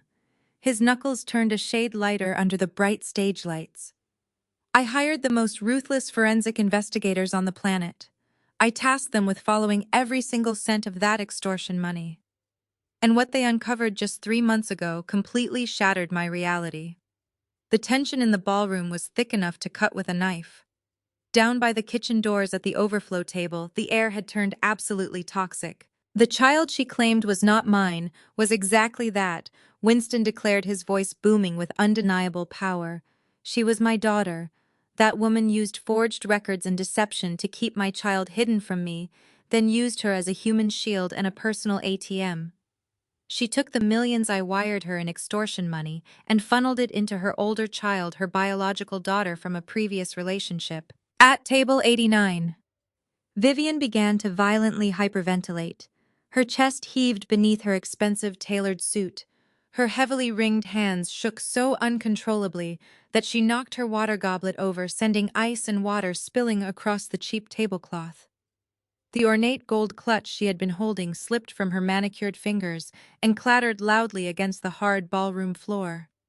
The sound drew the attention of the surrounding tables, but no one moved to help her. She used my blood, sweat, and tears to pay for elite sorority dues, country club memberships, and a lavish debutante ball for a girl who does not share a single drop of my DNA, Winston stated, his voice laced with venomous disgust. Jada turned to look at her mother, her perfect face twisting in utter, unadulterated horror. The pristine, elite narrative Vivian had fed her for 32 years was dissolving right in front of her eyes. Vivian had always paraded around their affluent neighborhood, bragging about her self-made wealth and her impeccable status. She sat on the board of elite social organizations and judged anyone who did not meet her manufactured standards. She had always claimed that my father was a worthless deadbeat who abandoned us in the dead of night. She used that vicious lie to justify why I had to work the drive-through window at a fast food joint while Jada received brand new luxury cars and designer wardrobes. In reality, Vivian had treated my father's biological child like absolute garbage while spending his extortion money to build Jada's fake legacy. Every single thing Jada possessed: her elite social standing, her pristine image, the very clothes on her back, was entirely funded by the blackmail money Vivian had squeezed out of my actual father. Trent, standing near the stage, looked physically ill as he began to connect the dots. Realizing the seed money he had used for his failing tech startup was essentially stolen funds from the billionaire he was currently trying to pitch. And my daughter, Winston said, his voice cracking with a heavy, dangerous emotion. My brilliant, beautiful daughter was forced to scrub floors and pay her own way through college. She was treated like the family scapegoat. She was verbally abused, financially neglected, and emotionally starved by the very woman who was living off the wealth I created. She was told she lacked grace. She was told she did not belong in high society. Vivian was practically suffocating in her chair. The walls were closing in on her. She looked around frantically, her mind short-circuiting, as she realized that the ultimate social flex she thought she was attending tonight was actually a meticulously laid trap. She had walked right into the slaughterhouse wearing her best stolen jewelry, thinking she was untouchable. Winston locked his dark, piercing eyes directly onto the overflow table at the back of the room. The spotlight operator, who had been completely cued into the plan hours ago, shifted a secondary beam of blinding white light directly onto Vivian. The sudden brilliant spotlight cut through the dim ballroom and illuminated Vivian for all 500 elite guests to see. She shrieked a raw, terrified sound and threw her hands up over her face like a vampire exposed to the blinding sun. Every single billionaire, venture capitalist, and managing director in the room turned in their seats to stare at the woman cowering by the swinging kitchen doors. Winston gripped the microphone, his voice booming over the speakers with the terrifying power of a king, demanding absolute justice. "Vivian, why is my daughter not here yet?" The entire ballroom held its collective breath. All eyes were pinned on the back of the room where Vivian was physically crumbling, gasping for air by the kitchen doors. But standing right next to her, Jada was experiencing a completely different kind of shock. For 34 years, Jada had been told she was the center of the universe. She had been groomed for elite society, dressed in imported fabrics, and taught that she was inherently superior to everyone else, especially me. Her narcissism was so deeply ingrained that her brain simply could not process a narrative where she was not the main character. As Winston Caldwell demanded to know where his daughter was, Jada looked at our mother, trembling in terror. But Jada did not see a thief being exposed. She saw a mother terrified of losing her prized child. Jada put the pieces together in the only way her deeply delusional mind knew how. She had always felt too refined, too elegant, and too perfect for our modest beginnings before my mother suddenly came into all that money. In her mind, it all made absolute sense now. She was not the daughter of the unremarkable man who had passed away when she was a toddler. She was the secret heiress to the Caldwell empire. I watched from table 1 as Jada actually smoothed down the front of her designer gown and checked her reflection in the shiny surface of her cell phone screen. She pushed her shoulders back, plastered on a remarkably fake, trembling smile, and stepped away from table 89. Trent grabbed her wrist, his face pale with confusion and panic. "Jada, what are you doing?" he hissed. "Get off me, Trent." Jada snapped, yanking her arm away with pure disdain.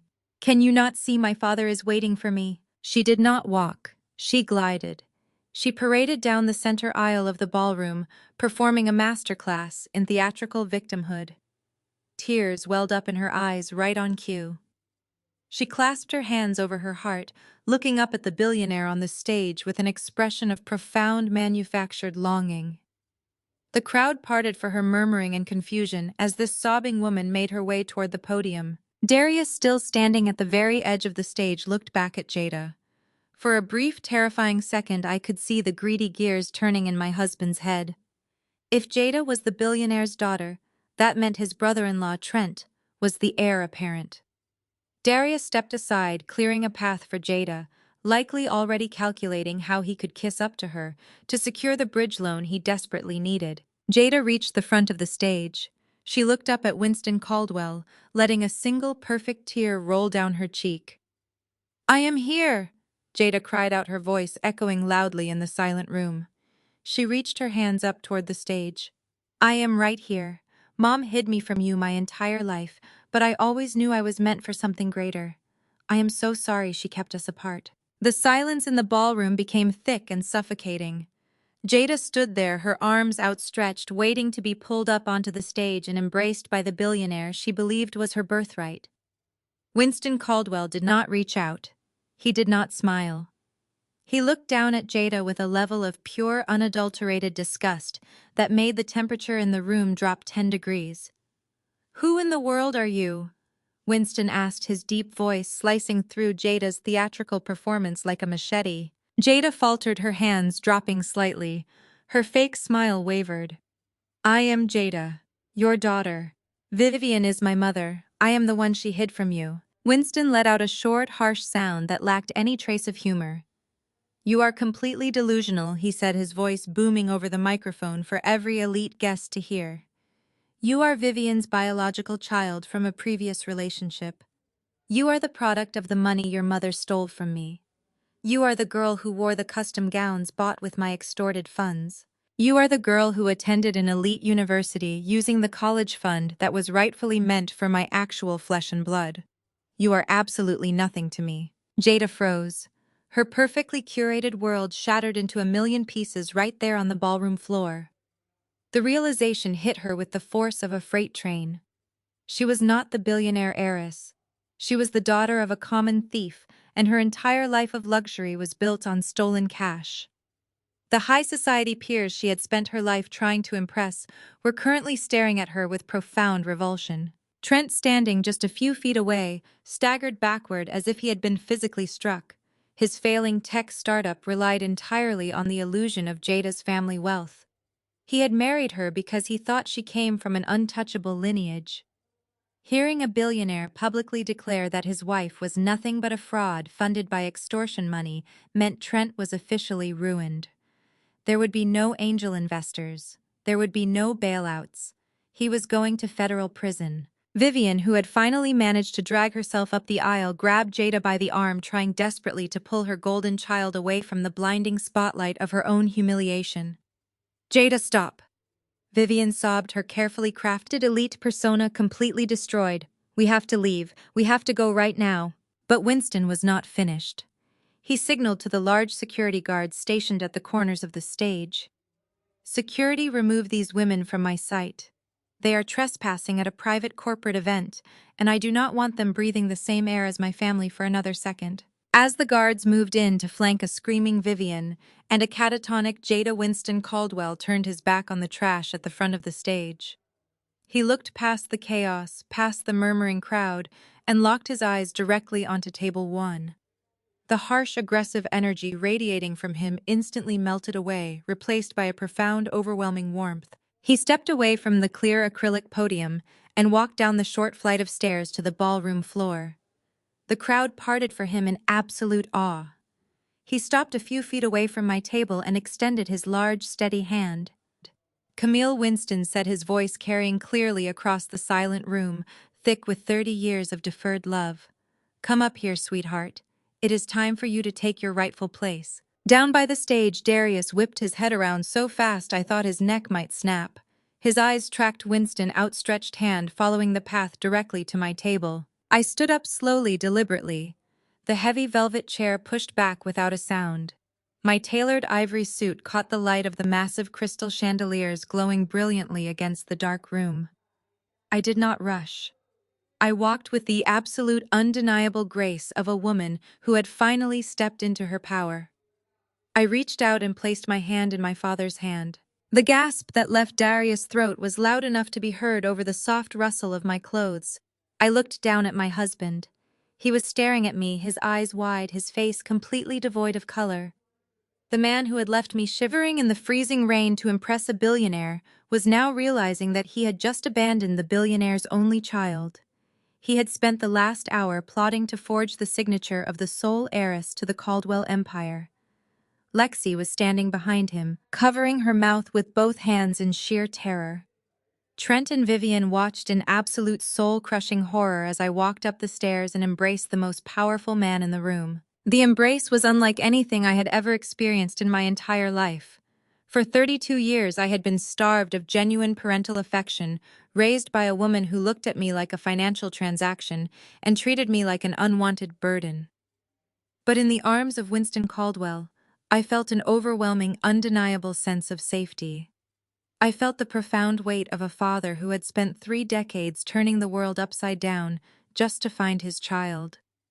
When we finally pulled back, he kept his large, warm hands on my shoulders, looking at me with a pride so fierce and absolute that it completely rewired my understanding of my own worth.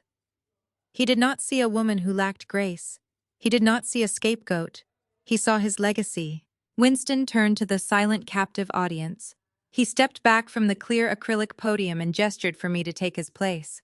He did not just hand me the microphone, he handed me the keys to an empire. I stepped up to the podium.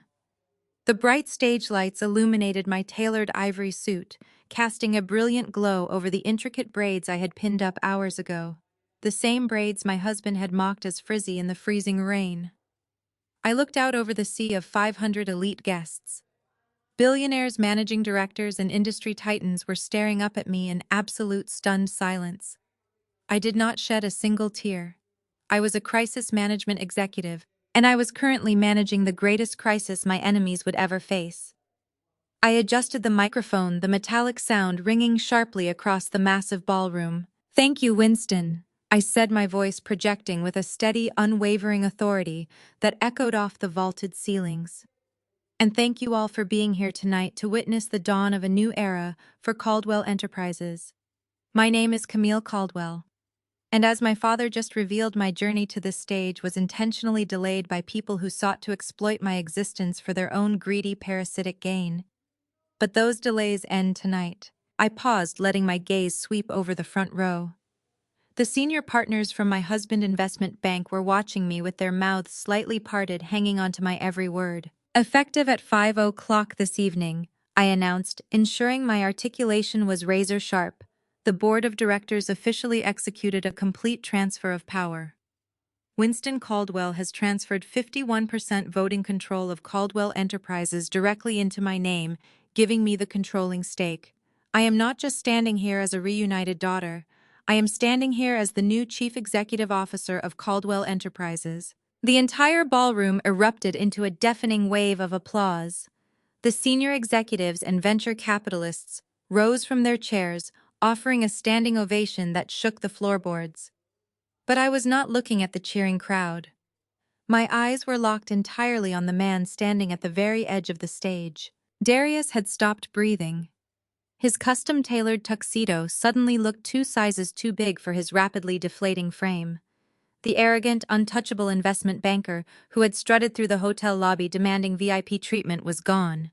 In his place stood a terrified, trembling fraud who had just realized the catastrophic magnitude of his own fatal mistake. I raised my hand, and the applause instantly died down. The absolute power I commanded in that room was intoxicating. I stepped out from behind the podium, holding the wireless microphone, and walked right up to the edge of the stage, so I was looking directly down at my husband. "Darius," I said, my voice dropping to a conversational yet deeply menacing volume that the entire room could still hear. "You told me earlier this evening that you needed to focus on your pitch. You told me you needed to secure a massive deal with the chairman and that you could not have your wife embarrassing your brand. You actually left me standing in the freezing rain, shivering on a sidewalk, because you wanted to impress the head of this company." Darius swallowed hard, his Adam's apple bobbing visibly against his stiff collar. He opened his mouth, but only a dry, pathetic croak came out. I was completely paralyzed by the sheer terror of his public exposure. "Well," Darius, I continued, tilting my head slightly as I stared into his panicked eyes, "I am the head of the company now, so impress me." A heavy, suffocating silence fell over the front row. The senior partners from his firm were now glaring at Darius with profound, undisguised disgust. They had witnessed his meltdown at the hotel reception desk. They had watched him try to force me to the overflow tables. And now they realized their own senior vice president had been actively abusing the billionaire CEO who currently held their financial futures in the palm of her hand. "Actually, do not bother trying to impress me," I said, my tone turning to absolute ice. "You see, Caldwell Enterprises did not invite your investment bank to this gala to listen to your desperate little pitches. We invited you here because we bought your firm. The acquisition paperwork was finalized this morning while you were busy planning a romantic getaway with your secretary." The color completely drained from Darius' face. He staggered backward, his highly polished shoes slipping slightly on the carpet. "Caldwell Enterprises owned his firm. I owned his firm. I was quite literally the woman who signed his paychecks. And as your new CEO, I have zero tolerance for executives who manipulate financial records, misuse company accounts, and plan forged collateral to rescue themselves," I declared, raising my voice so it carried to the back of the ballroom. I recovered the silver flash drive I dropped on the cocktail table in the hallway. "Darius, Caldwell's audit team has already reviewed your UN-doctored financials. We have the proof of your manipulated ledgers, improper transfers, and your stated intent to forge my signature to secure a fraudulent bridge loan. You are a financial liability and a moral disgrace." Darius shook his head wildly, his eyes darting around the room looking for any avenue of escape. Camille, please! He stammered, his voice cracking into a high-pitched whine. Please let us talk about this in private. Do not do this right now. You are my wife. We can fix this. I am not your wife, I corrected him sharply, my voice cutting through his pathetic pleas like a surgical blade. My legal team filed the divorce papers 3 hours ago, and you are not a senior vice president anymore. You are fired, Darius. Effective immediately. You are terminated for severe corporate fraud, and our legal department is currently handing your files over to the federal authorities. You will never work in the financial sector again. You are absolutely finished.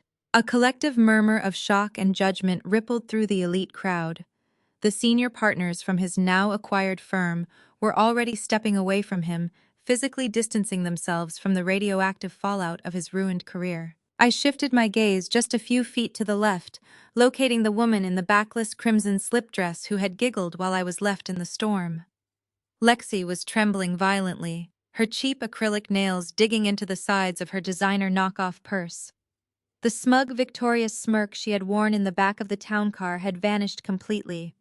She looked like a terrified child who had just realized she had tied her entire future to a sinking anchor. Lexi, I said smoothly, making sure the entire ballroom knew exactly who she was.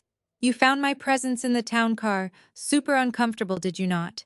You told me not to touch the premium champagne tonight because it was reserved for actual executives. Lexi let out a loud, humiliating sob. The bright red dress that was meant to make her the center of attention was now acting as a glaring neon sign, highlighting her profound lack of professionalism and her absolute lack of judgment. Well, since you are so passionate about corporate hierarchy, you will be thrilled to know that Caldwell Enterprises is restructuring our administrative departments. I told her, my voice dripping with cold, calculated satisfaction. Your position as a glorified escort masquerading as a secretary has been eliminated. You are fired, Lexi. I hope that crimson silk dress keeps you warm in the unemployment line, because you certainly are not getting a severance package from my company. Lexi burst into hysterical tears, covering her face with her hands as she turned and bolted toward the side exit, pushing her way through the crowd of disgusted executives to escape the blinding spotlight of her own humiliation. Darius did not run. He could not run. His entire identity, his entire bloated narcissistic ego was built on the perception of his wealth and his power. And I had just stripped him bare in front of the most elite business leaders in the country. He had nothing left. No job, no money, no stolen prestige. In a move that shocked everyone in the front row, Darius' legs gave out. The arrogant, condescending tech bro, who had demanded I call, an Uber, dropped heavily to his knees right there on the patterned carpet of the ballroom. He clasped his hands together, his face slick with sweat and tears, looking up at me from the floor. Camille, I am so sorry, Darius begged, his voice a ragged, pathetic sob that echoed loudly in the quiet room. I made a mistake. I was stressed. I was out of my mind. Please, you know I love you. You know I have always loved you. Do not take my career away. Do not send me to prison. I will do anything you want. I will sign whatever you want. Just please have mercy on me. I looked down at the man kneeling on the floor. I thought about the years I had spent shrinking myself to make him feel comfortable. I thought about the thousands of dollars I had quietly paid to maintain his illusion of success.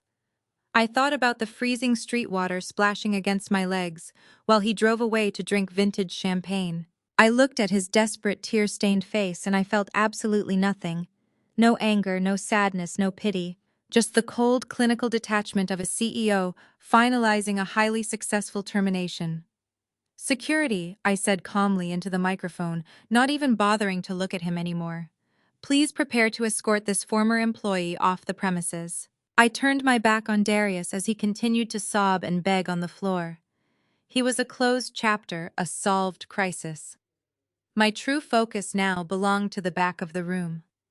I lifted my gaze, scanning over the hundreds of seated guests, until my eyes locked onto table 89, right next to the swinging kitchen doors. Trent was pacing frantically. Jada was staring at me with hollow, horrified eyes.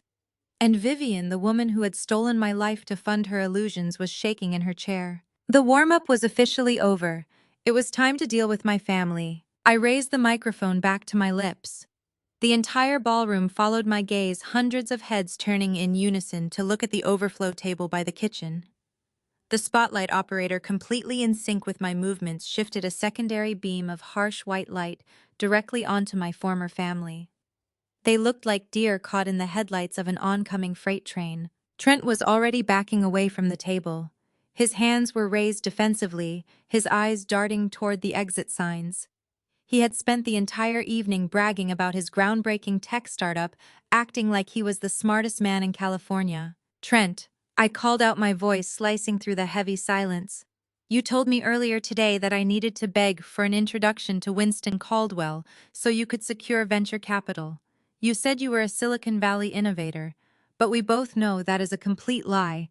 Your company has never generated a single dollar of actual profit. It has been surviving on emergency wire transfers from my mother. Or should I say the woman you thought was my mother? Trent froze, his face flushing a deep, sickly red.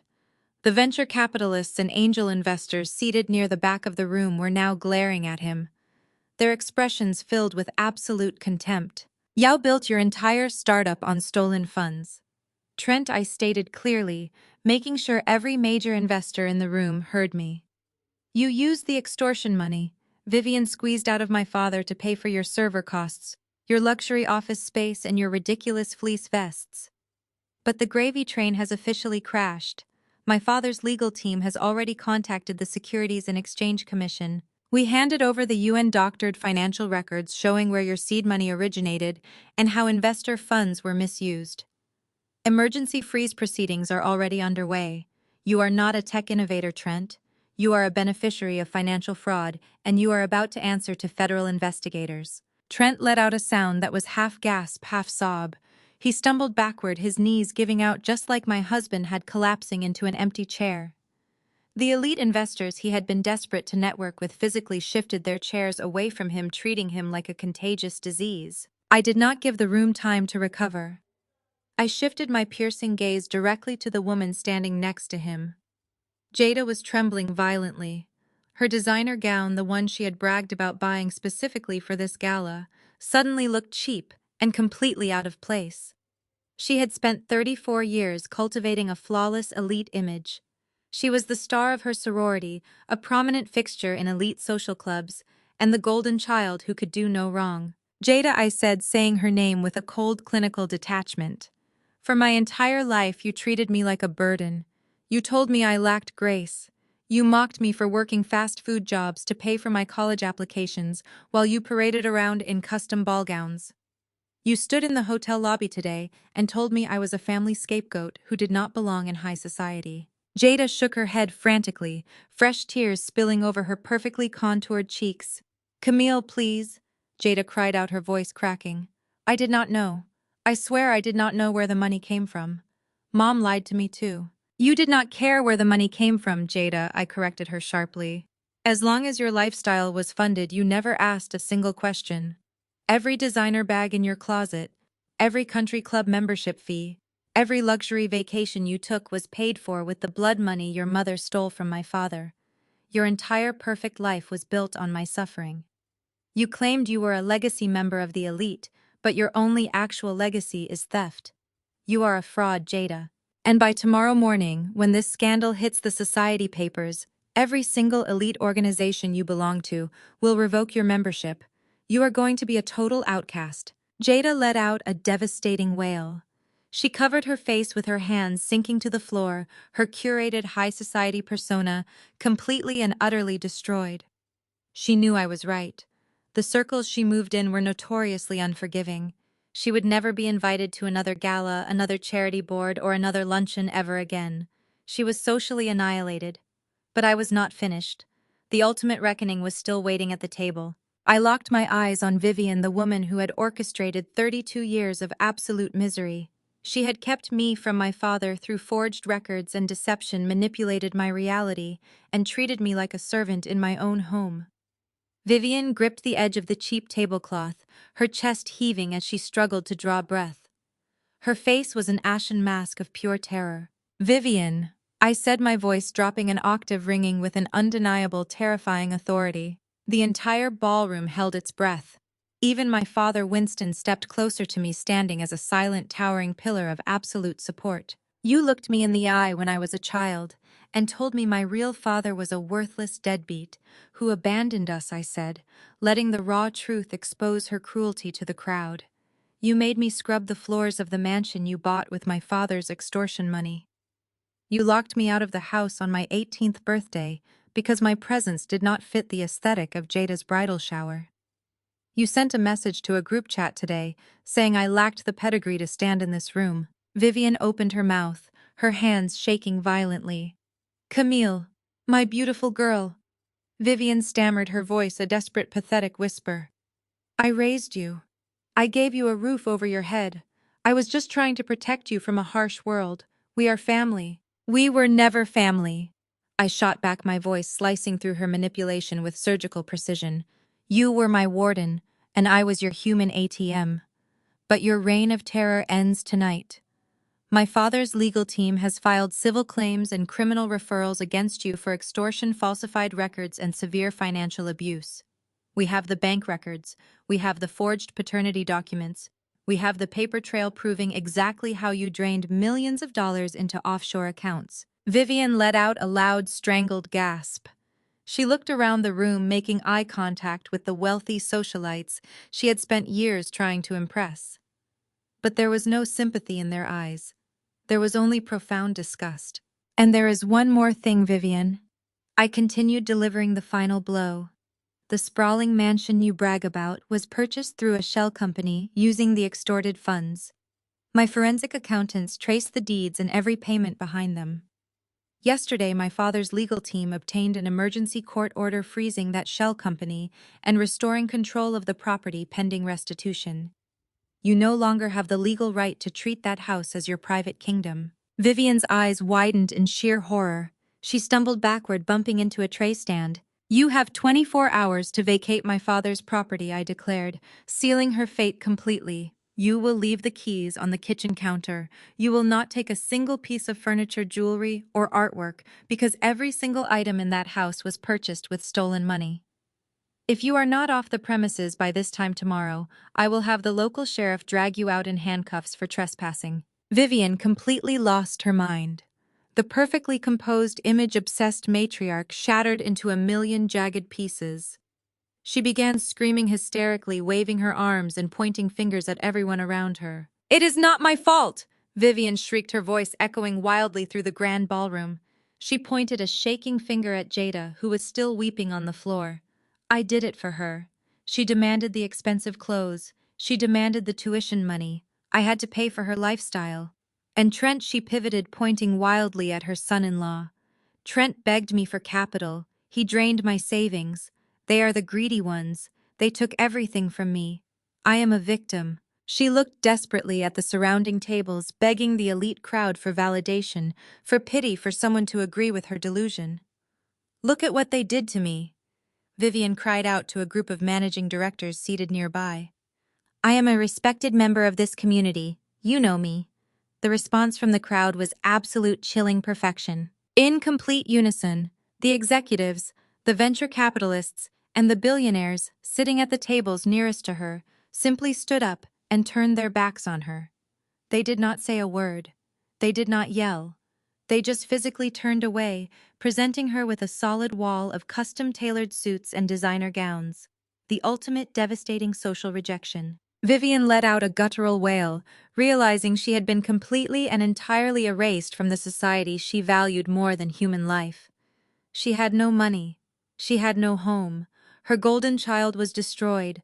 Her son-in-law was facing federal charges, and her fake legacy was reduced to absolute ashes.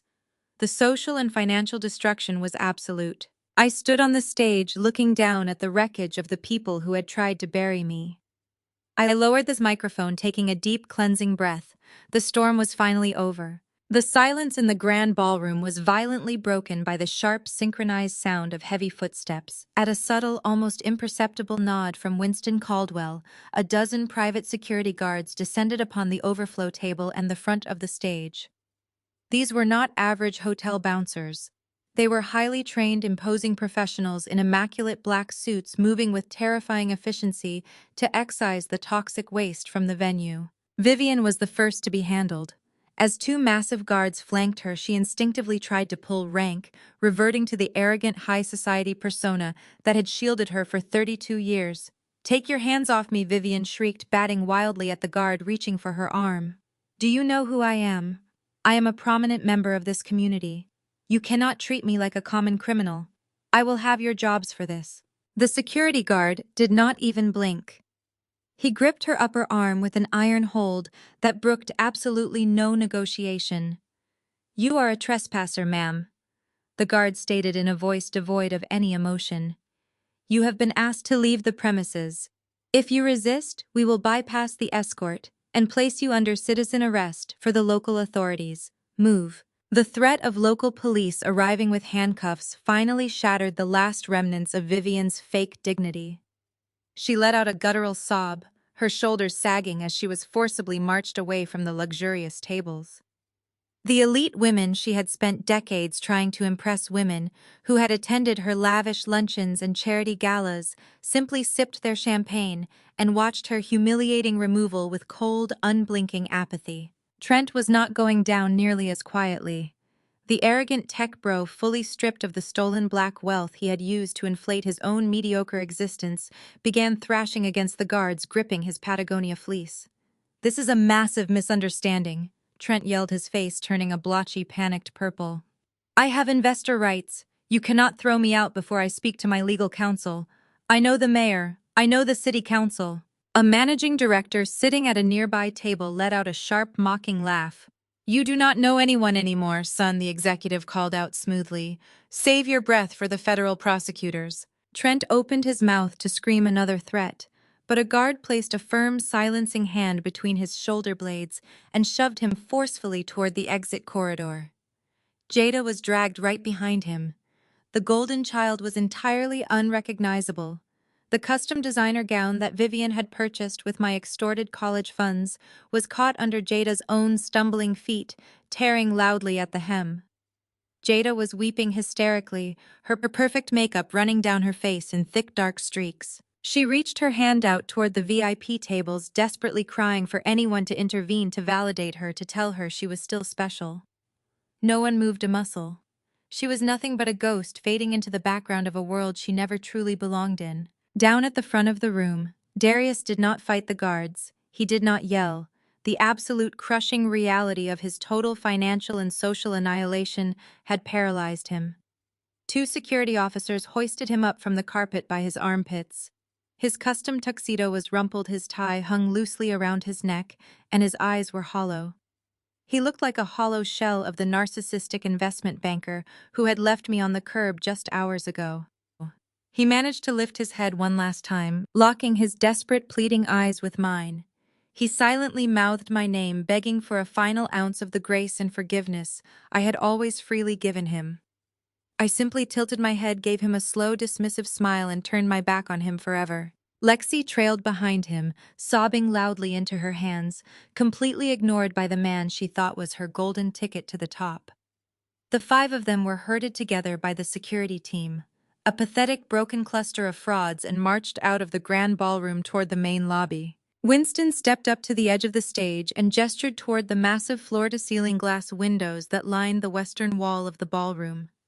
The heavy velvet curtains had been pulled back earlier in the evening to showcase the beautiful resort grounds. But the sunny California weather had taken a sharp, unexpected turn. A sudden, unseasonable Pacific storm had rolled in off the coast, bringing with it a fierce, howling wind and a torrential, freezing downpour. The irony of the universe was absolute and uncompromising. The entire ballroom of 500 elite guests naturally gravitated toward the expansive glass windows, holding their crystal goblets and watching the spectacle unfold outside like a perfectly orchestrated theatrical performance. I stood right next to my father, crossing my arms over my tailored ivory jacket, and watched the grand finale of my revenge. The heavy glass doors of the resort lobby were shoved open by the security team. Darius, Lexi, Trent, Jada, and Vivian were physically thrust out from the warm, opulent interior of the hotel and directly into the freezing, violent storm. There were no luxury town cars waiting for them. The valet attendants, having been alerted by hotel management that these individuals were blacklisted, refused to bring their vehicles around. They were not allowed to stand under the protective awning of the grand entrance. The security guards formed a solid, imposing wall, forcing all 5 of them to step down off the curb and out into the dark, flooded driveway. I watched through the thick glass as the freezing rain slammed into them instantly. Vivian shrieked, clutching her ruined silk suit as the torrential downpour destroyed her expensive hairstyle in seconds. She tried to run back toward the glass doors, begging for shelter, but the security guards stood firm, pointing her down the long, winding half-mile driveway that led to the main road. Jada was slipping in her torn designer gown, the heavy, wet fabric dragging her down into the muddy puddles forming on the asphalt. Trent was frantically tapping at his soaking wet cell phone, likely trying to call an Uber or a private car service. But I knew his efforts were completely useless. I had frozen the corporate cards the SEC was currently locking his business accounts, and Vivian's fraudulent wealth had been seized. They did not have a single active credit card between them. They had absolutely no way to pay for a ride. Darius stood in the middle of the flooded driveway, the freezing rain pasting his tuxedo shirt to his skin. He looked exactly like the wet dog he had accused me of being earlier that evening. Lexi was shivering violently beside him, her backless crimson dress offering absolutely zero protection against the biting coastal wind. She yelled something at Darius, pushing him angrily in the chest, blaming him for the catastrophe. Darius did not even have the energy to argue back. He just dropped his head and began the long, humiliating, freezing walk down the dark driveway, trudging through the deep, muddy puddles he had once splashed onto my emerald gown. They were stripped of their stolen wealth, stripped of their fake prestige, and thrown out into the cold, wet reality of the world. They now had to navigate completely on their own. It was the purest, most satisfying poetic justice I could have ever imagined. I watched them disappear into the dark, stormy night until they were nothing more than pathetic shadows swallowed by the rain. A deep, warm presence stepped up beside me. Winston Caldwell placed a strong, comforting hand on my shoulder. I turned away from the glass windows and looked up at the man who had torn the world apart to find me. His dark eyes were soft, filled with a profound, unconditional pride that completely erased 32 years of maternal neglect and marital emotional abuse. "It is over," Camille Winston said, his voice a steady, grounding anchor. "You never have to look at them, deal with them, or shrink yourself for them ever again. You are home." A waiter in a pristine white jacket approached us silently, carrying a silver tray. He offered me a crystal flute filled with sparkling vintage champagne. I took the glass, the cool crystal feeling solid and real in my hand. Winston took a glass for himself and turned to face the ballroom. The hundreds of executives, billionaires, and industry titans who had watched the entire spectacle unfold did not return to their previous conversations. Instead, as I turned away from the window, the crowd naturally parted for me. The men and women who had ignored me or viewed me as just another +1 earlier in the evening were now looking at me with absolute, undeniable respect. They recognized power, they recognized resilience, and they recognized the new leader of the Caldwell Empire. Winston raised his glass high in the air. The string quartet, taking their cue from the event coordinator, began to play a bright, triumphant, soaring melody that filled the massive room with vibrant energy. "To the future," Winston announced, his voice carrying over the music filled with absolute joy.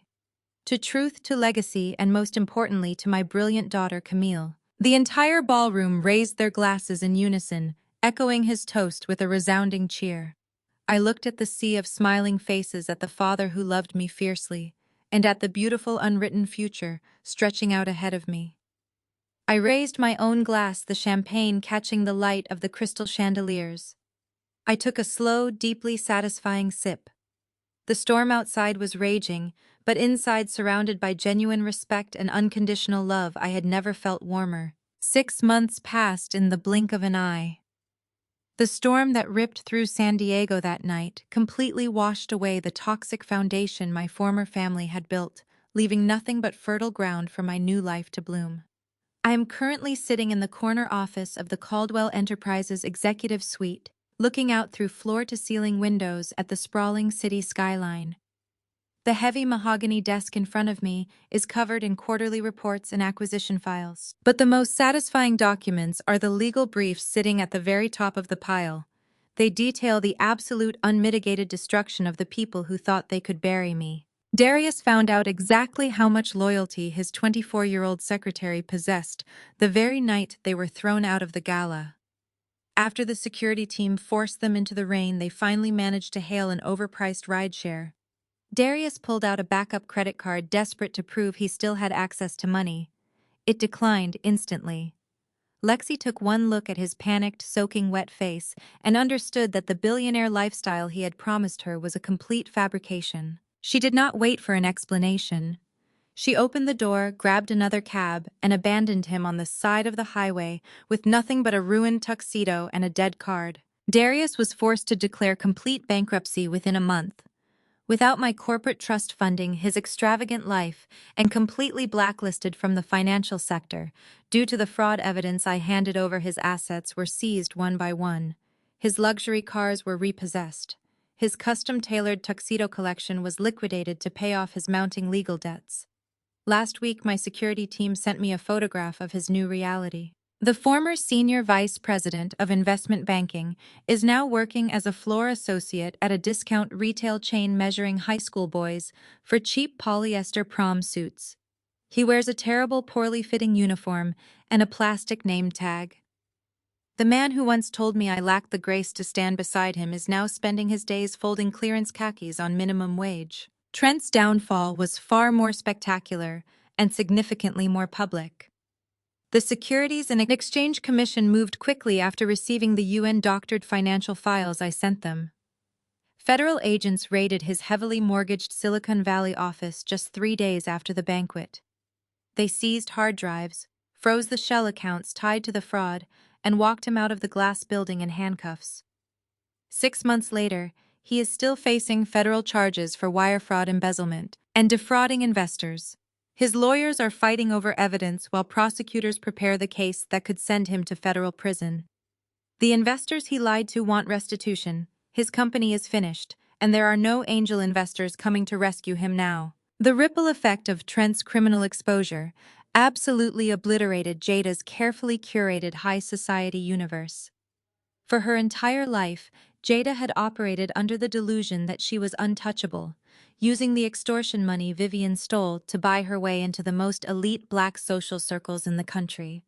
But elite circles are notoriously ruthless when a scandal breaks. The moment the news hit the society papers that Jada's entire lifestyle was funded by Vivian's concealment and extortion scheme against Winston Caldwell, she was immediately and permanently exiled. Her prestigious sorority alumni chapter formally revoked her membership. She was permanently pushed out of the local Jack and Jill circles she once treated like proof of her superiority. Former friends who used to attend her lavish luncheons now crossed the street to avoid being photographed near her. With Trent facing federal prison and the money behind their lifestyle frozen or tied up in restitution proceedings, Jada was evicted from the expensive home she had treated like a monument to her status.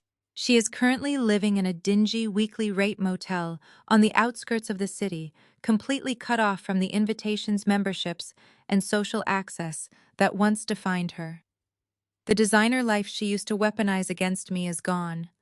All she has left is the harsh reality that none of that borrowed prestige ever belonged to her. But the most profound, devastating justice was reserved for Vivian. The woman who stole me from my father, who mentally and emotionally abused me for 32 years, while draining my rightful inheritance, was hit with a civil restitution order, so massive it would take her 3 lifetimes to pay it off. My father's legal team showed zero mercy. They stripped her of the sprawling mansion, the luxury cars, and every single offshore account she had spent decades hiding. Vivian tried to reach out to Jada, desperately hoping her biological golden child would take her in. But Jada, drowning in her own misery, completely blamed Vivian for the entire catastrophe. Jada screamed at her in the parking lot of the courthouse, telling Vivian that her greed had ruined both their lives and cut all contact. Vivian then tried to call me. She left dozens of frantic, weeping voicemails begging for my forgiveness, pleading with me to remember the times she put a roof over my head. I simply forwarded the audio files to my legal team to add to the harassment injunction and permanently blocked her number. Vivian is now living in a tiny, cramped one-bedroom apartment in a state-subsidized complex. She is completely isolated, ignored by the society she worshipped, and abandoned by both the daughter she manipulated and the daughter she favored. She spends her days sitting in a cheap chair staring at the peeling wallpaper, entirely alone with the monstrous consequences of her own actions. I closed the legal folder on my desk and pushed it aside. The chapter on those people is permanently closed. I stood up and walked over to the massive windows looking out at the bright, clear sky over the city. My public relations has expanded globally, operating as a fiercely independent subsidiary under the Caldwell Enterprises umbrella. I am running the Caldwell empire alongside a father who looks at me with unwavering pride and respect, while still protecting the business I built before I ever knew his name. We work together without manipulation or fear. For the first time in my life, success does not require me to shrink so someone else can feel powerful. I survived a lifetime of emotional starvation to finally inherit the world I always deserved. Sometimes the universe sends a storm not to drown you, but to wash away the people who were never meant to walk into your future. Never let anyone leave you in the rain. Build your own empire and buy the whole damn weather system.